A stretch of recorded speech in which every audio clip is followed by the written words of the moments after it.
so bear with me here. Um, I think we can start this momentarily. And good evening to some of you folks. It's going to be a minute, as always. Don't know what I got going on here, but yeah. Okay, I think we should be almost ready. Okay, now we can go ahead and make the inputs here. I don't think anybody's in here yet. Oh, Eric is in here. Eric Von Eric is in here. Good evening to you. Welcome to the program. As always, I'm gonna need a minute, so we'll be there momentarily. I'm gonna have to start putting on some background music or something, while we doing this, because this does end up going out. This little piece here does end up going out with this particular live stream. Happy birthday to me, Eric. Good evening to you, and happy birthday to you. Wow. Another year. Hopefully there are many more in your future. I have a birthday coming up next month. So, yeah, happy birthday to you. And hopefully it's a good one. Good dinner, good loving. You know what we want on our birthdays. If you smoke, put a little bit in the air. If you drink, pour a little bit out. You know what I'm saying? But happy birthday to you, man. I appreciate you letting me know. Let me see here. I'm almost done with the hashtags and all this other good shit. So it looks like we're about to get into another conflict. This time, location Cuba. And I certainly want to hear from you folks whether or not you think this is needed, justified, worthy. We're indicting a 90. What is the guy? 94. He's about to turn 95. One of the Castro guys. All right, I think we're good. Let me make sure this goes up, and if so, we'll go ahead. We're going to be on Instagram, TikTok, subscribe, Instagram. Well, I'm having biting moments here. We're going to be on Instagram, Substack, TikTok, Clapper, and YouTube. So here we go. What up, folks? Once again, it is indeed your boy Tim, the handsome liberal. Just finished off a few Doritos, and I got some on my shirt. Anyway, I appreciate you folks tuning in with the show. We're a day late and a dollar short on one of these topics, and you'll soon realize right off the bat. I'm trying to see if I can reverse. I don't know what happened. Have they changed something on TikTok? They've changed the ability to reverse the screen. I don't know why they did that. Anyhow, I appreciate you folks tuned in. And for some reason on TikTok, they don't change the settings, have they not? They changed it some kind of way where you can't mirror the screen. Why would they do that? God damn it. Yeah, it looks like they I mean, I'm assuming you still can do it, but it's got to be somewhere else in there. So I don't know how to find it right off the bat. They don't change the way lives are set up on TikTok to the point where I can't just mirror the screen like I used to. That was one of the apps I liked, that it wasn't backwards. But now they don't screw with these settings, and unfortunately, I can't figure out how to mirror the screen on TikTok anymore. So they don't move something around, and having said that, I'm going to have to just leave it as is. I can't figure out how they don't mirror it. Anyway, folks, as always, Chris says, hey, get the likes up. I appreciate that, Chris, because we're going to take the first caller at 10,000 as we normally do. But we're going to get into Mercenaries. And I see in the comments, Gerald MC says you're just getting old.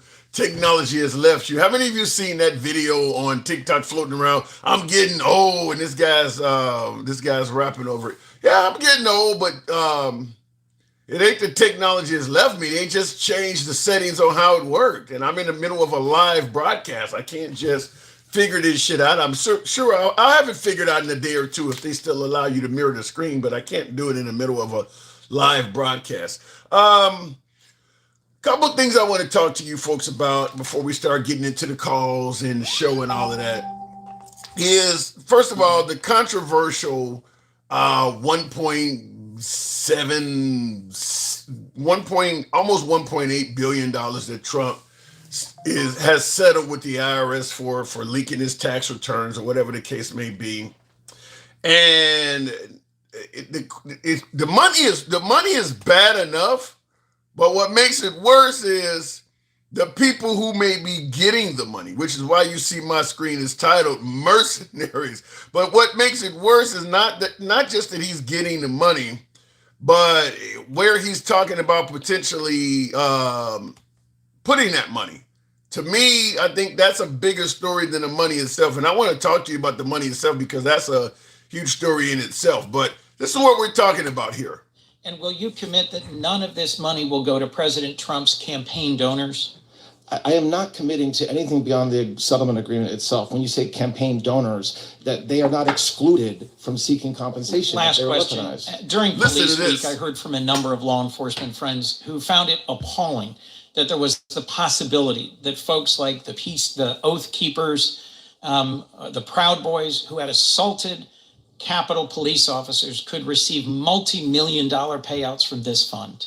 Will you commit that no one who has been convicted of assaulting a police officer will receive a payout from this fund? So I share the concerns that apparently members of law enforcement gave to you last week, although none of this was announced last week, so that's surprising. But they had heard rumors there would be a settlement fund. Okay, but anybody can apply. The commission will set. The commissioners will set rules. I'm sure. That's not for me to set. That's for the commissioners. And whether an individual, an oath keeper, as you just mentioned, applies for compensation, is anybody in this country can apply. So he couldn't even say no. So that's why our stream is titled, Mercenaries. I mean, because these are folks who went to the Capitol building on January 6th and were acting on behalf of the president in regards to claiming the election was stolen and literally trying to stop the process. Whether you want to call them insurrectionists or you want to call them protesters does not matter, because their goal was to stop the peaceful transition of power. They were literally trying to stop Biden from being, the transition from Trump to Biden. So how do they get paid for that? Obviously, many of them committed crimes there that day. Thanks for the hat, mustache, giant robot. Yeah! How do they end up getting paid for that? And here's what I really want to talk about is, okay, Trump's tax returns were leaked. So somehow, some way, he is now, he's not demanding it because he's now received it. A huge settlement because his tax returns were leaked. What about all the other folks that had their information leaked in regards to taxes? But in addition to that, because if we want to say the government did Trump wrong by releasing his taxes or leaking his taxes, what about the Epstein victims? We didn't leak any of the actual pedos' names, but we leaked the names of the victims. Shouldn't they get some of this fund? Have you heard President Trump indicating that any of the money would go to them? I mean, these women's names have been released, and a lot of them have been embarrassed and ridiculed because they leaked the names of the Epstein victims, but not the actual abusers. You think Trump is going to allocate any of that money to those women?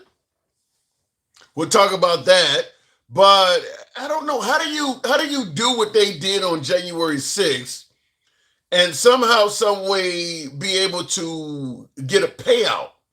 I don't know. To me, this sounds like an egregious act of corruption.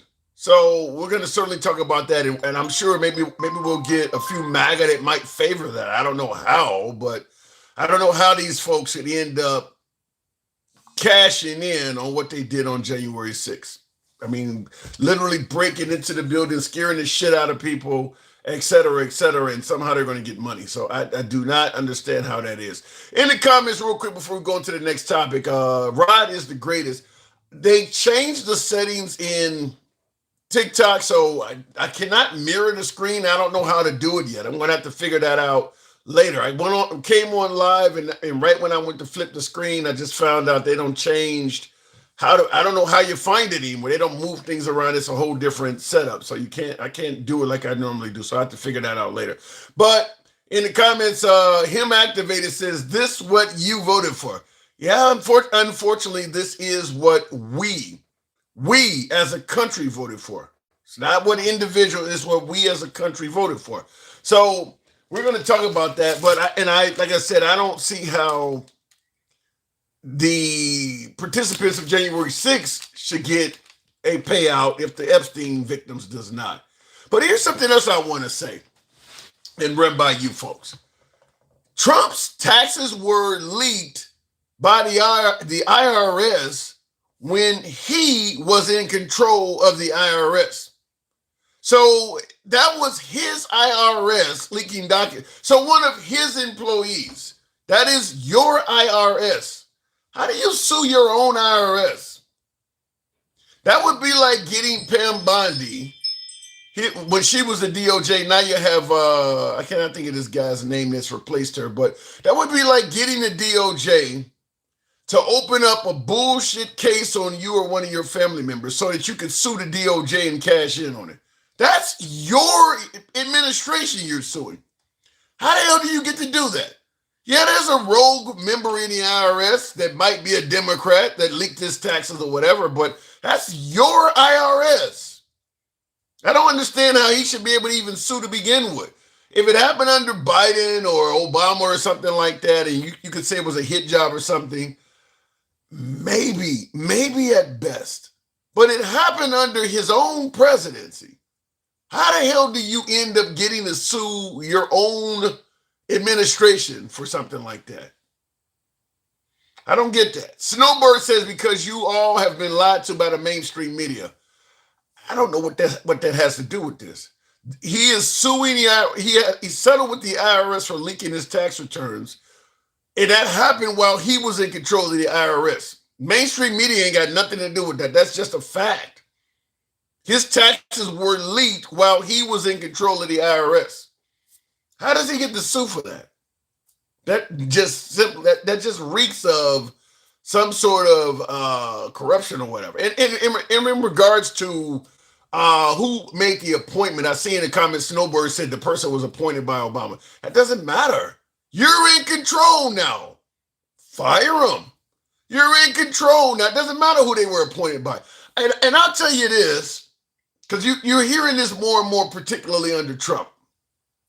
Anytime a judge rules against something Trump favors, it was a liberal appointed judge. It was appointed by Obama, as Snowbird is saying, or it was appointed by Clinton, or it was appointed by Biden. Why have judges if we're going to suggest that if they were not appointed by the party that represents me, then they have to be corrupt? Then why have judges at all? When a judge rules in his favor that was appointed by a Republican, does that mean that judge is also corrupt just in his favor? Any liberal judge that rules against Trump is corrupt because they're a liberal. Then that means any judge that rules in his favor that's a Republican is also corrupt. So I hate the fact that we've gotten to the point now where we're judging judges based on who appointed them. Because that is never going to end. I mean, yes, all judges are going to be appointed by somebody who is either left or right. That's absolutely going to happen. So that means any judge that's Republican that rules in favor of a conservative issue, that means they're just as biased, just as wrong as the folks you're criticizing on the left. That is incredibly divisive. I agree with you, E. Jackson, in the comments. That is incredibly divisive. Where now we're going by who appointed the judge. And that's exactly what Trump is doing. Every time somebody rules against him, he's pointing out that that's a liberal judge. But he ain't saying shit when the person rules in favor of him that's appointed by a Republican. Suddenly it don't matter. Now that person is fair. That is really divisive. So in addition to that, and we'll end up talking about all of this, certainly the mercenary aspect I want to talk to you folks about. But in addition to this, I do want to run something else by you because this is news. And of course, we're still dealing with Iran. I don't know why the hell we're going in this direction, but nevertheless, this seems to be something the Trump administration really wants. Official announcement of these charges against Raul Castro, charged with 1 count of conspiracy to kill U.S. nationals, charged with 4 counts of murder. And this is in connection to a case from 1996 involving 4 men who were piloting a Cessna flying over waters near Cuba. And they were part of a humanitarian mission. If our viewers can recall, back in the 90s, there was this surge of Cubans fleeing the Castro regime and going into the U.S., and some of them stranded at sea. Elian Gonzalez, if anybody can remember that name, the 5-year-old boy, that was a big case that captured the attention of this country. So this mission was in response to that era, and that plane was shot down over international waters. According to the United States, there are UN sources that also assert that this was over international waters. The Cuban government has always defended the shooting down of this plane, saying that it... Now you heard what she just said. This happened over international waters. The UN admits it happened over international waters. You hear them trying to say that the Cuban government defended shooting this down. I want you to hear this. He's defended the shooting down of this plane, saying that it was over Cuban airspace, the official... So here's the point I want to make. For folks who do believe that this was legit to indict this guy, he's 94, he'll be 95 soon. Shirt 14, thank you for the hat mustache, appreciate it. Yeah, thank you. Now, he's almost 90-something, and they're going after him for this alleged crime 30 plus years ago. This happened back in the 90s. You heard her mentioning Elian Gonzalez or whatever. Was it the 90s or was it the 80s? This is way, way back. You're going to have a lot of folks, particularly my beloved MAGA, that are going to suggest this is a legit charge because he committed this. What is the difference between this and President Trump shooting those drug boats off the coast of Venezuela? What's the difference? Cuba believes this was a legitimate strike. America believes those Venezuelan boats was a legitimate strike. In both cases, the UN will admit it was in international waters. Point I'm making is it possible somebody could come and get Trump when he's in his 90s and charge him for doing this? Or somebody in this country may hand him over? Because there's not a lot of difference in this. We're finding a reason. This guy was acting on behalf of his country. His country is claiming that this plane was flying in Cuban airspace and they shot it down. Something we would do if we believed you were in our airspace, or now under President Trump even trying to deliver drugs to our country, we would kill you. Trump just proved that. So I'm just pointing out that this could be one of those cases of what goes around comes around. If we can indict Castro for this, then that means Trump is open for what happened with the Venezuelan drug boats. He would be equally, there's a lot of similarities between these two things. You got a country saying you're guilty. You got a country saying I'm innocent. I was defending my nation. That's exactly what we're doing. So just want to point that out, that this could come back to bite us in the future with President Trump. Because they're going after this guy for a crime they're saying he committed 30, 40 years ago. But there is more, like the old 80s and 90s infomercials, but wait, there's more. I want you to hear now in the comments. We had one of the viewers, Snowbird, on earlier talking about how the mainstream media feeds your propaganda. I got a clip from Fox News about this story we're talking about now. I really want you to hear this. And of course, we're going to take callers right after. Tap the screen, get the likes up to 10,000, help your boy out with the hat mustache, TikTok cap goes. You know what I always say. And thank you for tuning in. I want you to hear how Fox News is reporting this. Reports of a potential threat to our nation from Cuba. Axios is reporting the communist island nation is buying attack drones from Russia and Iran. So far, some 300 drones. And the communist government of Cuba recently began discussing plans to potentially use those drones to attack U.S. targets, including Guantanamo Bay and possibly Key West, Florida. Here's retired Navy SEAL Mike Sorelli. The drones are concerning one sourced by both Russia and Iran. Would Cuba make the fundamental mistake of attacking the United States? It would be their doom. For Cuba, what Trump has done is put them into a position where this regime can fall without a shot fired. They're literally making it sound like Cuba is contemplating attacking America. You can't make this shit up. They're literally making it sound like Cuba is contemplating attacking America. By the way, Big Dope, you asked, are we on TikTok? Yeah, we're on the main platform, the Handsome Liberal. if you're asking that question, and you used to see me on the backup platform, which is the handsome liberal with the final L missing. So we have 2 pages on TikTok. The handsome liberal spelled correctly is where we are now on the main page. But they're literally trying to make it sound like Cuba, this small ass nation with 300 fucking drones, is contemplating using that to attack a huge superpower. Now, this is obviously nothing, this is not even in discussion with Cuba. Cuba is purchasing those drones because America is threatening to attack them as a measure of self-defense. But Fox is making it sound like Cuba's contemplating, kind of like the whole death to America. That way, when Trump starts messing with Cuba, you'll have a lot of Fox News viewers like, well, he had to do it. It was self-defense. This is crazy. I mean, 300 drones. They're going to attack America with 300 drones. What the hell is this, Red Dawn? I mean, this is crazy, but I do want to point that out for folks who always talk about how Snowbird talking about how the liberal mainstream media always feature propaganda. This is a perfect example of that. So all of the Fox News folks who don't watch CNN and MSNBC or MS Now or all the other networks, and they believe what Fox says is factual, they're sitting around believing that Cuba is contemplating attacking the whole of the United States with no power. The country don't even have fucking power. So I want you to see that. So in addition to that, before we start taking callers, tap the screen, get the likes on up to 10,000. That is the question I'm asking. Is it possible that Trump could be on the hook for what he is trying to put this guy's 94 years old.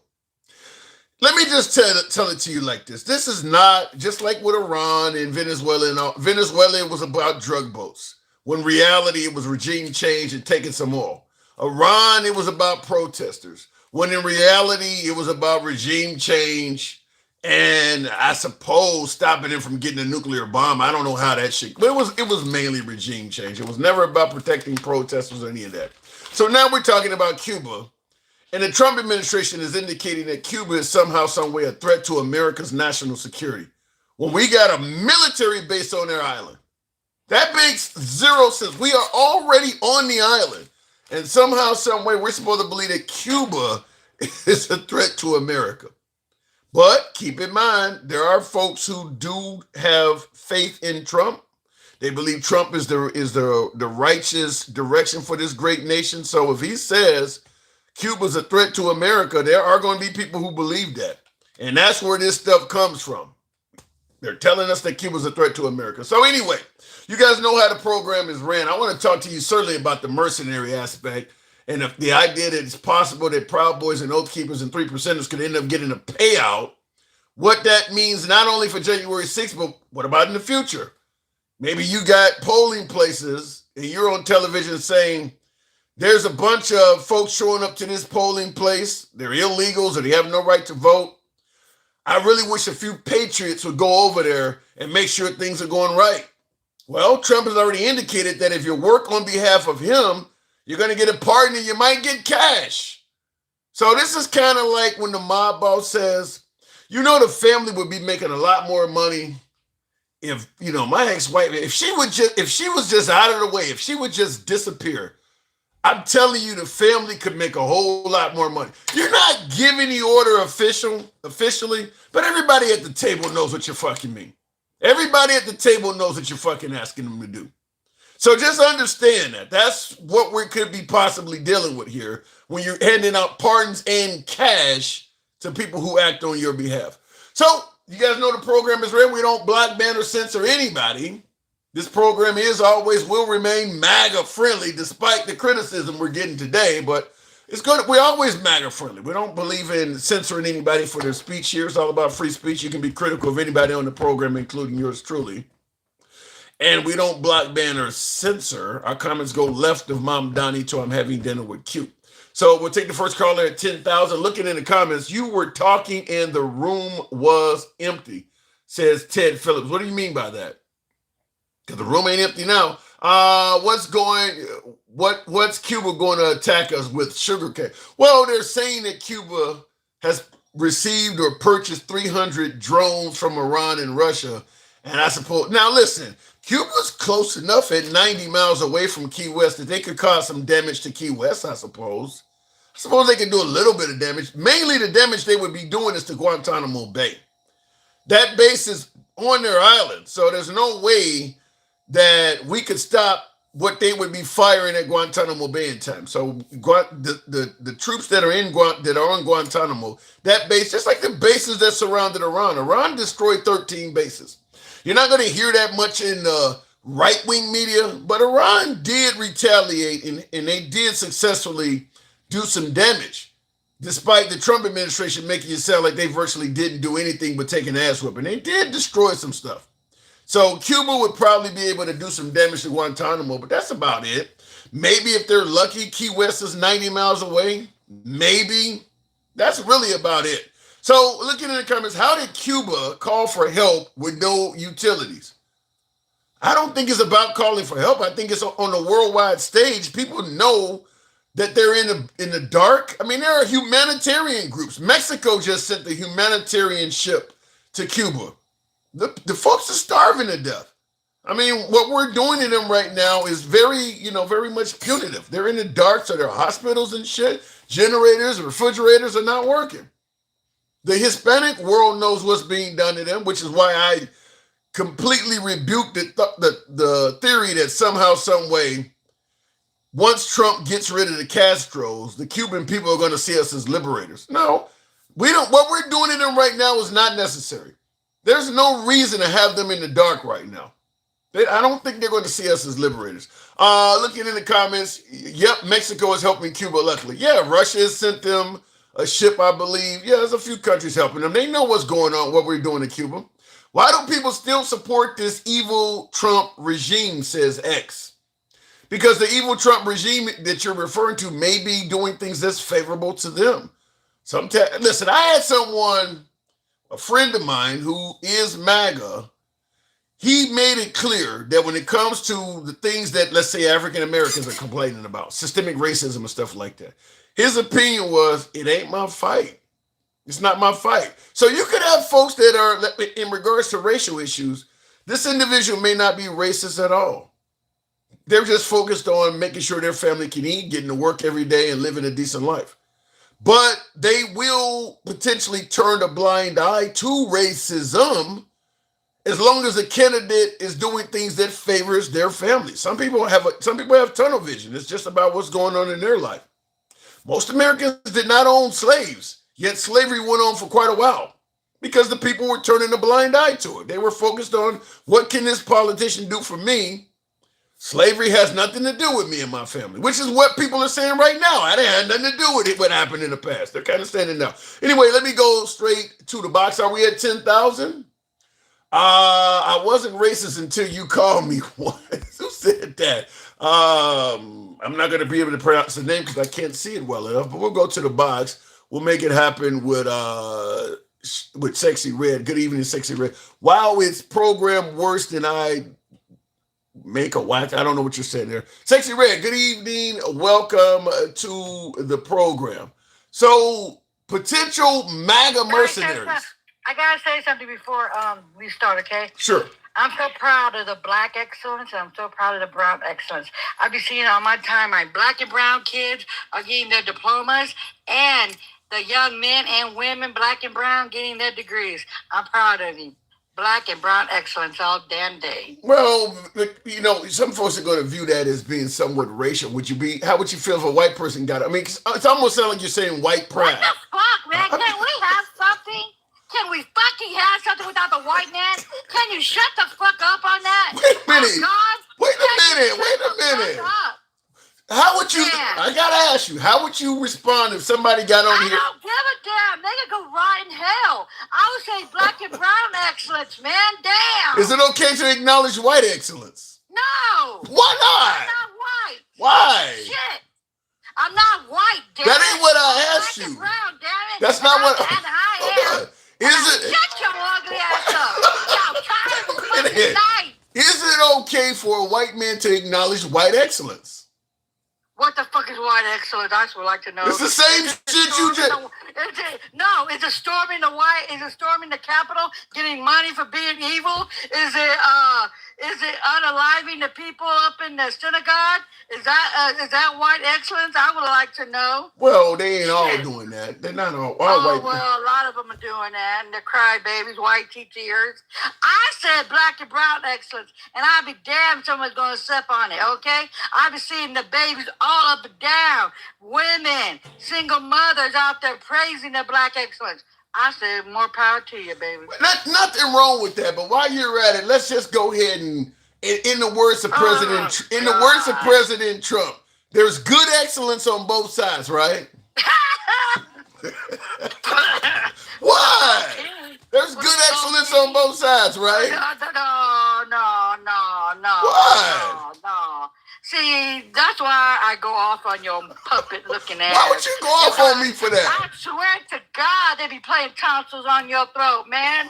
On God. Like, you got it all coming out your mouth and shit. Like, stop. Why can't black and brown children be praised? Why does it have to be the white tea? And unfortunately, I'm sorry, I'm not white. So how they ass to do it. But I know my black ass, I'm praising black and brown babies up and down my timeline, okay? Thank you. Nothing wrong with a little bit of praise on both sides. I get you. No, I don't do all that praise on one. Nah, I'm good. They got the Saltines got us in this situation. I ain't praising shit they do.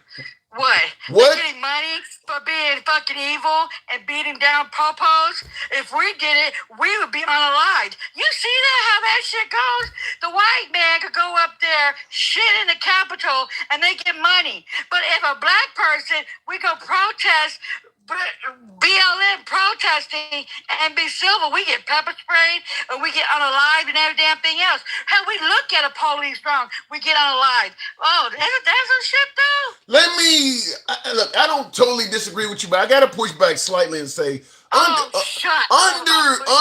Bush or Reagan or Obama or Biden, the white man wouldn't be able to do this. This is something unique to Trump. I don't think these folks would, if Biden served a second term and Biden is a white man, he wouldn't have given these folks money. I don't think Ron DeSantis or I don't think any other Chris Christie, they wouldn't have done this. That's doing it. It's the Klan that's doing it. They voted in the Klan. And racism is very expensive. Wait a minute. Don't you think? So out of all the other 9 Republicans that ran against Trump, from Nikki Haley to who else? The governor. They're Klan members. All of them are Klan members. You think Nikki Haley? Yes. See, they're doing this. No. Right? Yes, they are. The one that you want to fuck in the ass? Yes. You think Nikki? You think Nikki Haley would have allotted money to these people? Come on now. That's bullshit. No, you're wrong. You know what? There isn't no such thing as Republican Party no more. It's Trump's party. They all down, man. All of them are down. They ruined the Republican Party. There ain't no good ones anymore. They're all yes, massa, and they're gonna. You know how corrupt these motherfuckers are. What? IRS can't even audit them no more. Like, what the fuck, man? And I thought they were supposed to drain the swamp. Well, they didn't. Very... What happened here? They didn't like my guess. They took Gangsta Grandma down. Really? Oh boy. Anyways, must have been somebody reporting. Tap the screen. That's crazy. Tap the screen. Get the likes on up to 20,000. Now, like I said, I don't favor these folks receiving any payout, considering that they're on camera committing felonies. I don't know how, this whole notion where they were mistreated by the courts. You know how many motherfuckers get mistreated by the courts? Domestic violence court, family court. People get released from prison every damn day for crimes they didn't commit.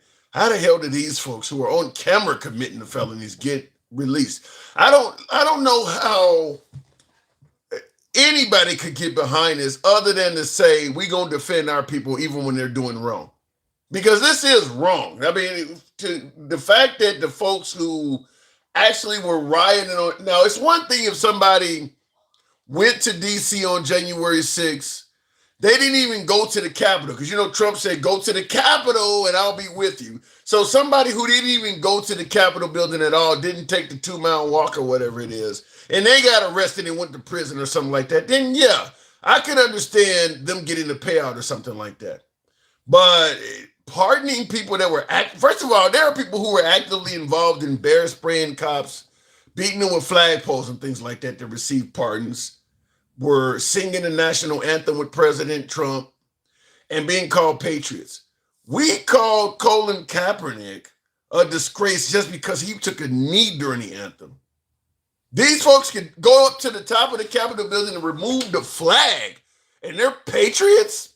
So some of this is really, really backwards, to say the least. Like I said, I don't favor it. I think it is just some unfair, biased favoritism. I mean, why the Trump administration would get behind this? Well, I understand why Trump is doing it, because he has personal gain. But what I don't understand is why folks on the right that have future aspirations for being politicians would get behind it. Look, to some degree, I think it would almost be better if an individual said, look, I'm going to resign office. You may hear from me in the future. Somebody who's scared, like a Marjorie Taylor Greene or somebody who is frightened of what Trump could do to them or whatever. I'm just going to resign my post, or I'm not going to seek re-election, and just let the Trump administration do what they want to do and get out. And once that's out of the way, run again. And then you can announce that in good conscience, I could not have stood by and backed that stuff, but for fear or whatever reason you want to cite, I had to step down. But to ride with it, I do believe it's going to hurt them going forward. And unless the country is just fundamentally branded MAGA, I think it will hurt them going forward. I mean, because we talk about liberal judges letting people out of jail all the time that reoffend. A lot of these folks went out, they got pardoned, and they went on to reoffend. A lot of those January 6th protesters have committed. I think some of them have been charged with sex crimes, grape. One got into a shootout with a state trooper. I think there's some robberies, some domestic violence folks amongst these crowds. I mean, it looks bad if you're going to talk about liberal judges being soft on crime, but you're okay with this. It does look bad. Look at it in the comments. Black people can't really get anything as a group. It has to be grouped with others. Pieces of shit. Me too. I'm trying to think. That's a good point, because affirmative action and DEI and all that stuff did not just go to black folks. That is true. Black History Month. I don't know. That's a good point. I'll leave it at that. That's a good point. MAGA has only ever been a minority, and they've only shrunk more and more every day. And you got hashtag shrinking minority. Well, but they're allowed this, what they call it, the squeaky's wheel. They're getting the oil. They're getting the president's adoration. So even though they're the minority, they're getting a lot of love and support from President Trump. M-Dub, one of my subscribers, good evening to you. I say all African Americans jump on board and sue. He said anybody could. Well, as long as Trump has control of the administration, they would probably dismiss your lawsuit. And you're not going to get a lot of love once it reaches the Supreme Court. It would probably just dismiss your shit. Only orange clown shit pardon terrorists in 2 countries. What over 2,000 combined? What about all the fraudsters and child traffickers that he's taking money and pardons? He's a busy man. Tap the screen, get the likes up to over 20,000 if you will. Help your boy out with the hat mustache. TikTok cap gold. The Pilgrim strikes back again with Faith Vader. I don't know what that means. So right now I got a guest it's taking a moment to bring him up. So otherwise we'll move on. Looking in the comments here. I lived through Reagan, all of George Bush and Bush Jr. I lived through drama. Trump is better.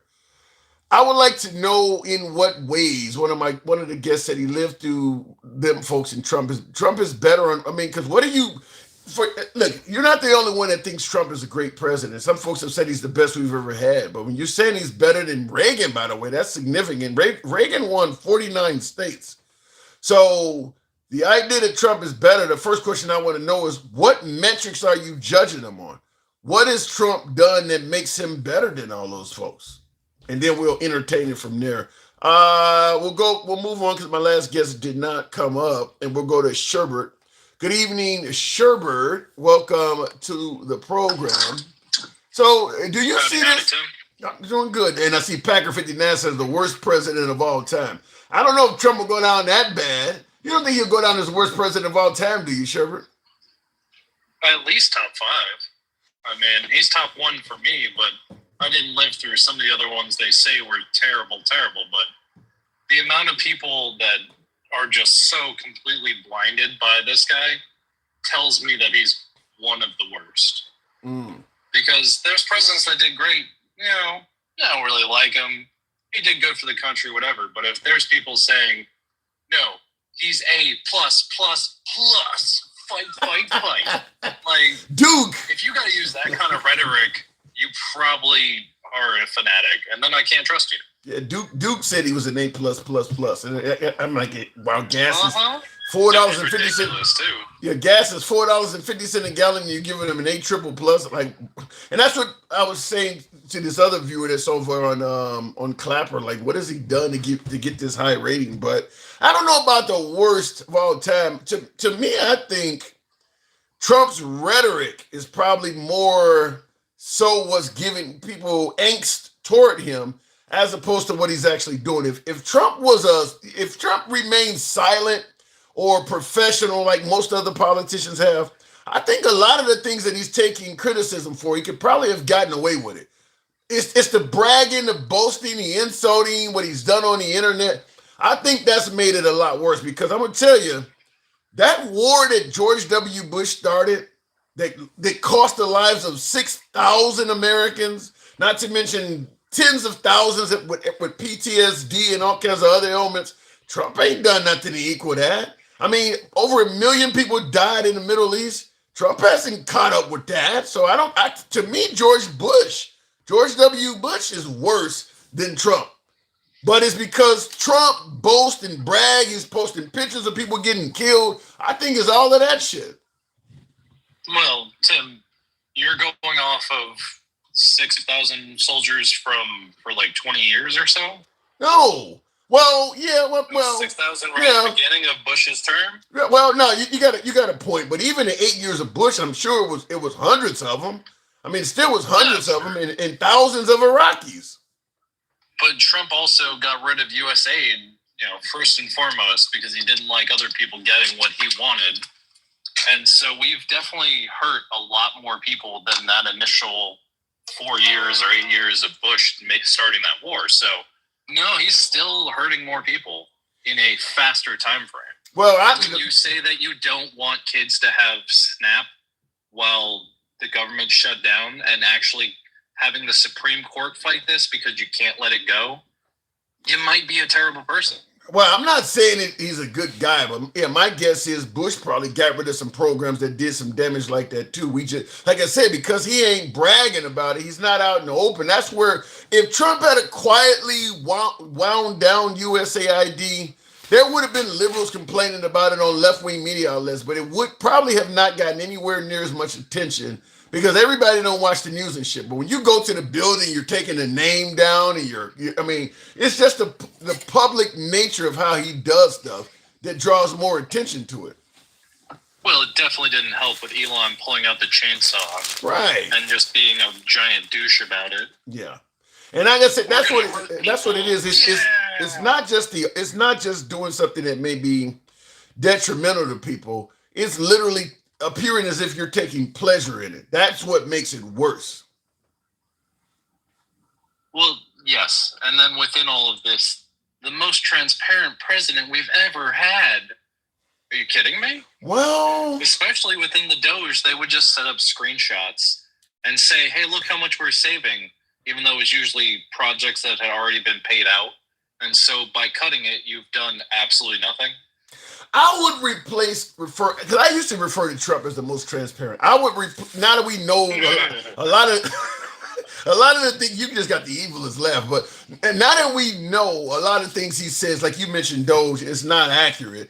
I'll take away him as the most transparent president. I'll say he's the most vocal president, because a lot of the things he's saying is not true, but he does talk to the people a lot, and there's a lot of folks who do believe what he's saying is true.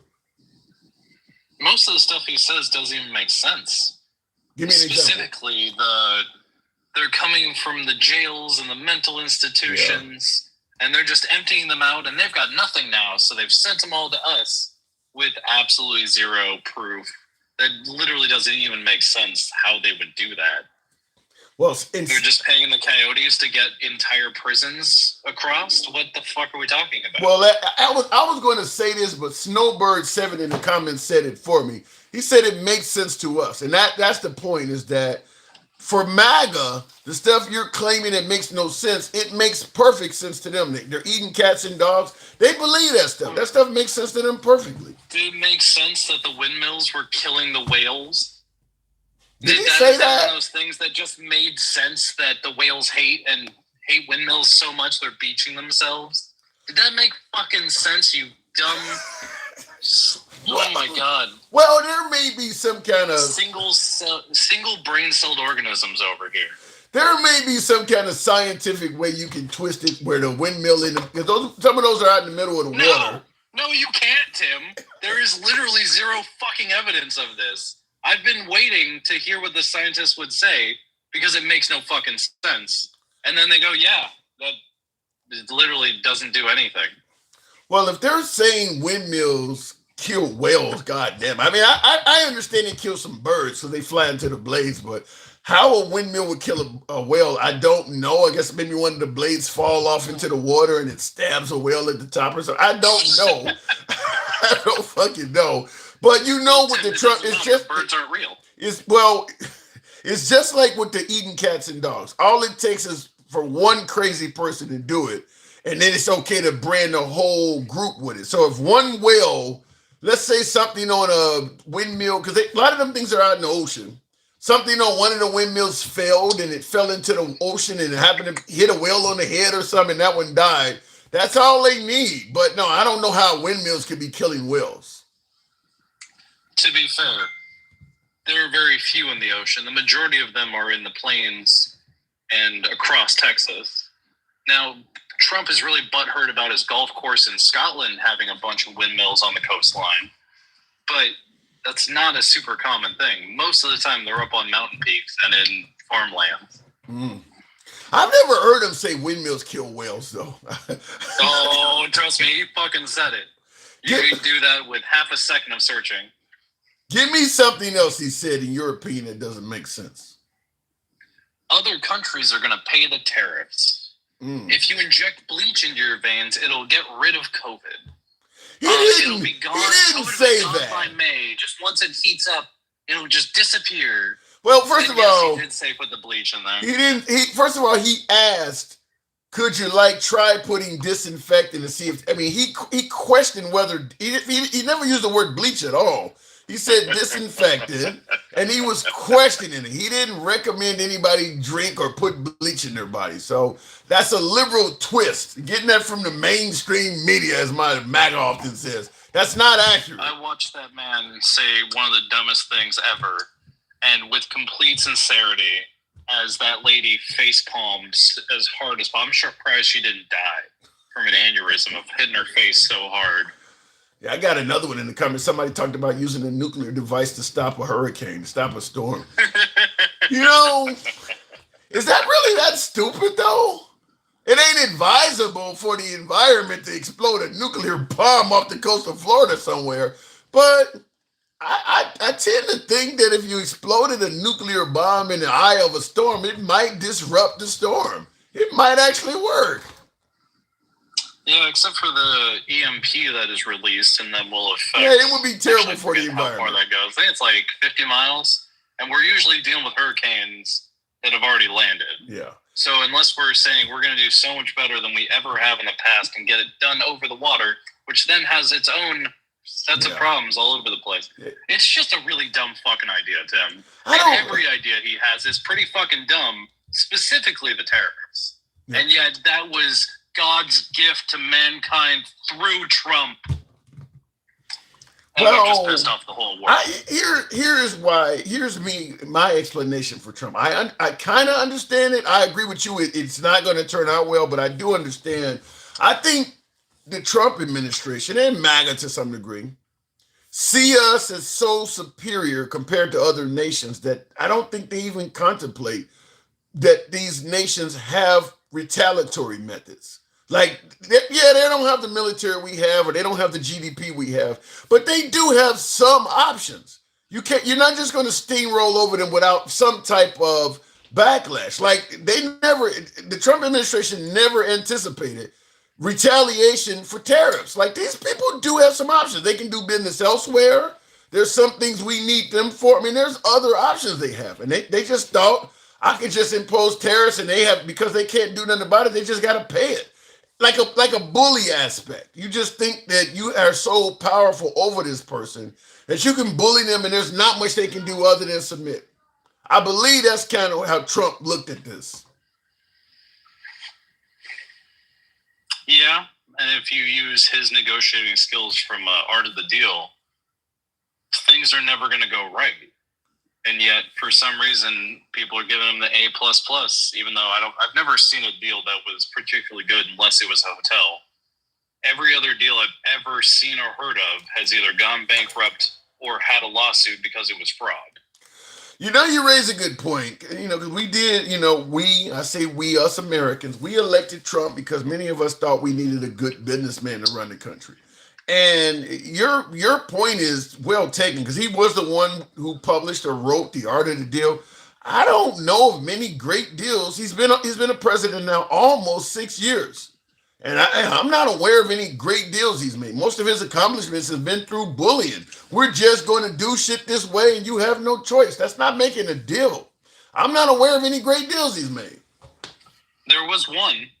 And then he fucked it all up with the That wasn't him, though. USMCA. Yeah, that wasn't him. That was Obama. Well, no, he did the USMCA. The NAFTA. He replaced NAFTA. Oh, he really just okay. He really didn't change all that much. He did a couple of small things.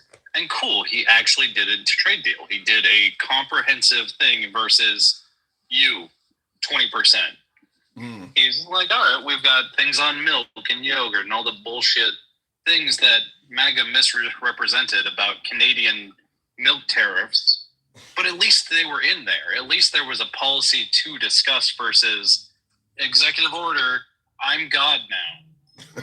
What am I supposed to do with this? Yeah, and that's what we're dealing with now, which is why I think MAGA's okay with him just going and attacking these little smaller nations, is because like you said, I'm God now, or we're so powerful. It ain't that they can really do a lot to stop it. We're not expecting much in terms of loss or casualties attacking Cuba and Venezuela, so they're okay with that. But these little nations, they do have options. Venezuela just caved, but Cuba's threatening to fight back. I don't know how far that would go, but they are threatening to fight back. What do you think? You think he's going to end up taking Cuba, or you think he's going to end up carrying out what he's threatening? I think he will provoke them. I can't imagine we will take them because that would actually require strategy and people that know what they're doing. Provoke them to act first? Probably not. We acted first in the Strait of Hormuz, right, in Iran. But so I imagine we will attack Cuba first. Things will go absolutely terribly, and then Trump will say we won. He'll say we won within 2 hours, most likely, of the initial attack. Well, I would assume our military strategists could make plans. Cuba probably, I can't imagine Cuba is Cuba militarily any better off than Venezuela was? I don't think so. So it won't be a very good strike, but incompetency means that we will never keep it, at least under this presidency. I think the difference is, though, unlike Venezuela, Cuba has been threatened by the United States for so long, they may have a few tricks up their sleeve. Not much, but Venezuela wasn't expecting this shit. I mean, we didn't. Would probably be. Go ahead. No, you go. No, I said we didn't like Hugo Chavez, the guy who died of cancer in the early 2000s. But we really haven't been talking about attacking Venezuela to any significant degree as of late. We've always been threatening Cuba ever since you go all the way back to the Cuban Missile Crisis. So it's been rumors and threats that we were going to come and invade their country for a long time. So it wouldn't surprise me if they have a few defense methods planned, but I can't imagine it would be very successful. I mean, at this point, all things being absolutely crazy, we should just make them the 51st state. and bring them in, and then at least they would have access to all the resources and everything else they need. And then they might get we could get some more Latinos in here. I would be super happy with that. I don't even think Cuba would want to be the 51st state. Certainly not under Trump. I mean, Puerto Rico. No, but at least there wouldn't be a blockade there. Yeah, I mean, they could eat. I mean, Puerto Rico don't even want to be the 51st state. I think when they were talking about putting it up for a vote down there, they didn't even want it. I mean, I don't even think Hawaii and Alaska wanted to be part of the United States. We just kind of forced it upon them because the natives in Alaska and the natives in Hawaii are not very happy with us. I mean, I don't even think they wanted to do it. So I'd be surprised if Cuba, certainly under the Trump administration, the way he's been treating them, because they used to have the rule where if they made it to America, they could stay. Trump is taking a real hard line on them. So and now they're in the dark and all of that because of us. So I don't think they want to join us under Trump. They probably don't, but if we make them the 51st state, at least then they can have infrastructure. I can move there. It'd be nicer. You want to move to Cuba? I mean, just think about all the economics of infrastructure we could build. We could do Cuban oil. We could do Cuban cars built out there. We could send Elon Musk out there and let that be his little stupid fucking island. You know what? Get him out of America. And I think I got to move it on from before I do. I think that's the reason Trump is interested in that is because remember he was talking about the Riviera of the Middle East with Gaza. If they take Cuba, they could end up, this is investment because Cuba's tropical, it's got beautiful shores and all of that. They could put a bunch of premium hotels there, and they already got a ton of slave labor already on the island. So you're not going there. They already got the slave labor they need, so they can pay them pennies to put posh hotels and shit there. And then they'll charge a premium to wealthier Americans that come visit. It'll be like Havana in the 1930s and 40s. I don't know about you going there, though, but they have somebody in Q in the comments said, what slave labor? The fucking Cubans. The Cubans are the slave labor. You paying them $2 and $3 an hour. That's the slave labor, the people that are living there. You make them work, and they'll be thinking that, just like the Hispanics, just like the Mexicans when they come here, or the immigrants when they come here. The little under-the-table wages they make, they think it's a decent wage. And that's what we would be paying them to help rebuild their country so that we can exploit it. Do you see any possibility of that, Sherbert? No, definitely. Yeah. We could pay them with Teslas. We've already paying Elon Musk like $8 million a day. Just pay them with Teslas. It'll be fine. No, we'll send a whole bunch of 90s rejects from junkyards over there. They're not going to get him Teslas. But who knows? But I'm just simply saying that is a way for Trump and a few investors to make a ton of money. They could put a ton of hotels and things on that island. You got Royal Caribbean and Carnival can now go there and shit like that, and cruise ships or whatever, charge a premium. And you got all that cheap labor running that shit, valets and all of that stuff, cheap labor, and you making a fortune. So I can see them. That's what a businessman does. We wanted a businessman. That's what he actually specializes in. He's good at doing that. Tim, have you ever worked at a place that got purchased by new owners and it was owned by a corporation? Yes. Southwestern Belt Communications. As soon as venture capitalists get in, everything goes to shit. It sucks. Every single time. Yep. So you can say that it's still not going to be good for everyone, and that we need a business owner to come in here. Maybe, but we got the one that went bankrupt several times and has just been a Nepo baby by getting $500 million from Daddy. Yeah, I'm not saying it's going to be good for everybody. I'm telling you it's going to be good for the investors. Everybody else is getting exploited. It ain't meant to be good for nobody else. He'll be an investor. Huh? Gen X will think he'll be an investor, and then he'll probably get stolen by Steve Bannon again. Oh, my God. Yeah, that does happen. Sherbert, I got to move on. That absolutely could happen as well with the Trump phones and Trump bricks in the wall and all of that shit. The Trump crypto, folks who invested in that lost. I mean, yeah, running with Trump at the low level can be very costly for you. Sherbert, thank you. Have a good night. You too. In the comments, somebody said I was getting ready. Sherbert, I was getting ready to type that. Yeah, I mean, so it is what it is. Anyway, moving on with the program. Tap the screen, get the likes on up to 30,000, if you will. Help your boy out with the TikTok cap, hat and mustache goals, if you will. support the program. We're talking about the potential for mercenaries. That's what's really frightening. Ladies and gentlemen, the only liberal that I can handle, the man with the plan, the handsome liberal. Welcome to the program, handsome conservative. Thank you indeed for your support. Discussing how comfortable you are talking about taking over a sovereign country but trespass a U.S. citizen, his property, you get upset. You're right, John. I'm not disagreeing with you, but Americans have the mentality that our shit don't stink. Perfect example is what we're talking about now. We're talking about, we have indicted Castro of Cuba for shooting down a plane 30-some years ago, but yet us blowing up drug boats off the coast of Venezuela is totally legal. There's so many parallels that it's crazy that Trump would even think about indicting a guy because he's done the same thing.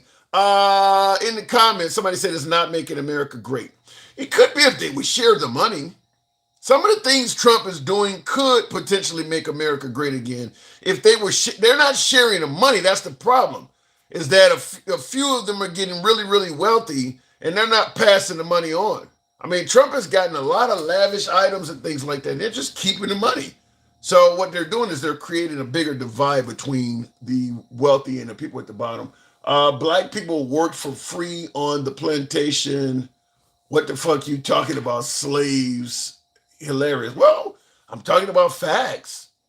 If they take over Cuba, they're not going to pay those people a good wage. I'm talking about what's factual. America has a history of exploiting cheap labor. First, it was the African Americans you're talking about. The Hispanics have been exploited. The Chinese exploited. We have a history of exploiting cheap labor. We've always done it. You think it's going to change if we get Cuba? Trump is going to have a rude awakening in November. John, you're assuming everything goes fair. I don't know. Let me go back to the next caller. I need you guys to tap the screen, get us up to 30,000. We'll take the next caller, and we'll go over to Jeremy. Jeremy, good evening. Welcome to the program. Do you think it's possible, Jeremy, that we may actually, you think Trump is going to carry out with his Cuban fantasies? Probably. You support it?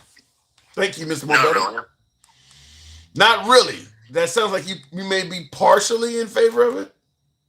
I would rather Trump be in charge of Cuba than the current administration, but I'd rather Cuba overthrow its governments and put in their own guy. So, okay, you're saying you'd rather Trump be in charge of Cuba than the Castros or who they have over there now, but considering how bad our economy is and things in this country, you really want us to spend money and resources to make Cuba great again? No, I'm saying if you only have two options, America taking over Cuba and Castro's administration, the Castro brothers being in charge, I'd rather have America be in charge. But then there's a third option that I think is way better. The Cuban people overthrow their own governments and put in someone new. It's hard when the government has all the weapons and power. It ain't easy. I mean, even in America, considering how many of us are armed, it would be hard for Americans to overthrow the government if they really want to, I've said before, guns don't stop tyranny. I mean, you just think about the amount of firepower our government has. It would be hard to really, unless you can get all of the people in sync, in unison, it's hard to do that. It's really hard to do that. Well, it can be hard, but it's far from impossible. Like, it's very, very possible in the United States. A lot of people like yourself don't think that we could. We absolutely could easily I shouldn't say easily, but we could overthrow our government pretty fast. Let's really think about this for a second. Do you know how much fuel it takes to fuel a jet? Quite a bit. Yeah, it does. All the major big hitters that put the U.S. military on top, assuming that the loyalty of the United States military wouldn't be questioned, because sons and daughters bombing their own people would probably make the United States military question it quite a bit, like the service members themselves. Let's say that for some reason everyone in the United States military was more than happy to just throw bombs at whoever was rebelling, no matter who they were. Even then, like the things the logistics alone would cripple the U.S. military. We're some of the best at logistics, but that's because there's nobody rebelling and uprising. The amount of oil it takes to fuel what's it called? The giant ships that planes are on. Aircraft carrier. Not a destroyer. A carrier. Aircraft carrier. Thank you. Yeah, carrier. The amount of oil that it takes to fuel one of those things is that stuff is nuclear now. They don't have to refuel it all. Let me just say it like this. I think people think we could easily overtake our government is because of two reasons. First, they don't think most of the military would cooperate with a tyrannical government. The second thing they don't take in consideration is how many citizens would be in favor of tyranny. Perfect example is the Confederates. What the Confederacy was doing was tyranny. They were breaking up the country. They were fighting against the government, trying to kill Abraham Lincoln. Millions of Americans were siding with the tyrannicals. And I do believe in this case, let's say, for instance, we wanted to overthrow the Trump administration. He could call up tens of thousands of Proud Boys, Oath Keepers, and 3%ers. They're going to be on his side. So I think folks don't realize it's going to be a lot more than just the government. A lot of citizens are going to be on the side of the people you think is the enemy. Yeah, it'd be a true civil war, but it wouldn't be impossible by any stretch of the imagination.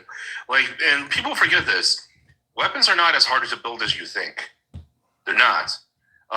If you know basic chemistry and basic engineering, you can easily build weapons. You're not building some of the stuff we got in the air. I mean, you can build, look at the Ukraine. For the most part, their building amounts to drones. You're not going to build an F-22 in your garage. I mean, some of the high-end shit they got, you're not building Tomahawks and all of that. The high-end stuff they got, they're going to maintain that advantage. You're not going to build that stuff. Yeah, but you don't necessarily need that stuff because I know that you think you need it, but first off, look at how badly our asses got kicked in Afghanistan. That was a prime example of how people who are not particularly well funded and who have a lot of disadvantages technologically could make a real problem for the United States, the most powerful military in the world. Guerrilla warfare is absolutely brutal, Tim. You can poison water supplies. You can use extortion to get people to obey and give away secret information. But that's not true. That's not true tyranny. And that's another issue I think people make the mistake of is they think if we have a tyrannical government, it's going to come with all these limitations. True tyranny is Saddam Hussein, Slobodan Milosevic, fucking Hitler. People gassing you, using all kinds of chemical weapons, people who really want you done. I mean, they're not, people think, it's going to be us with our weapons. We're going to get together, a bunch of us, we got rifles and shit, we're going to take on the government. No, a true tyrannical government will use everything in our arsenal to take you out. And a lot of that stuff involves taking you out without you ever seeing who the enemy is. Flood your damn pipes in your house with some poisonous gas, that type of crazy shit. People don't think of the government going to that level. That's what real tyranny is like. It goes way beyond just the scope of what you got in your house. Tim, let me ask you a question. How many years were we looking for Osama bin Laden in Afghanistan? About 10? I mean, Obama took it. Well, let me see. September 11 happened in 2001. I think Obama killed him in 2010. So 9+ years. Yeah, that's a long time. That's one dude, though. What's up? That's just one dude, though. Yeah, that's the point.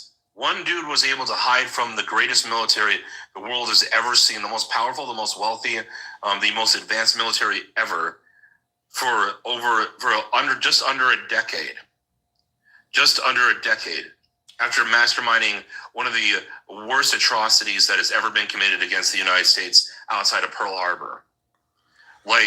You can't say that technology itself is going to be the big way that we conquer. And again, Tim, it takes a lot of jet fuel to fuel our military. It takes a lot of cooperation and with the civilians in order to make sure that our soldiers are fed.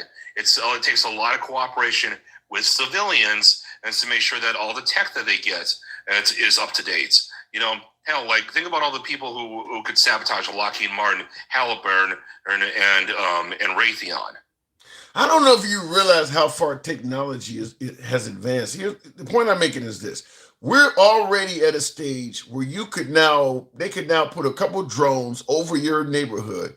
They can stay in there as long as 24 hours straight, and they can be programmed. Any heat signature you see in this area, just neutralize it. So you can't even come out of your fucking home. Any infrared, any signature you see, kill that. It's just flying above. And the minute anything triggers the heat signature, it just kills it. We're already at that point.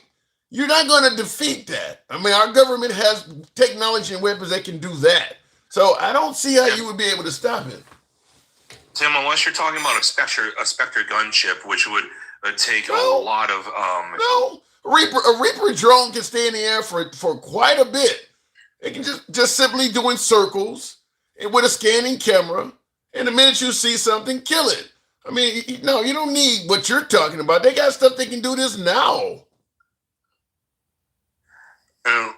Like a Reaper drone can be taken out with, say, a Stinger.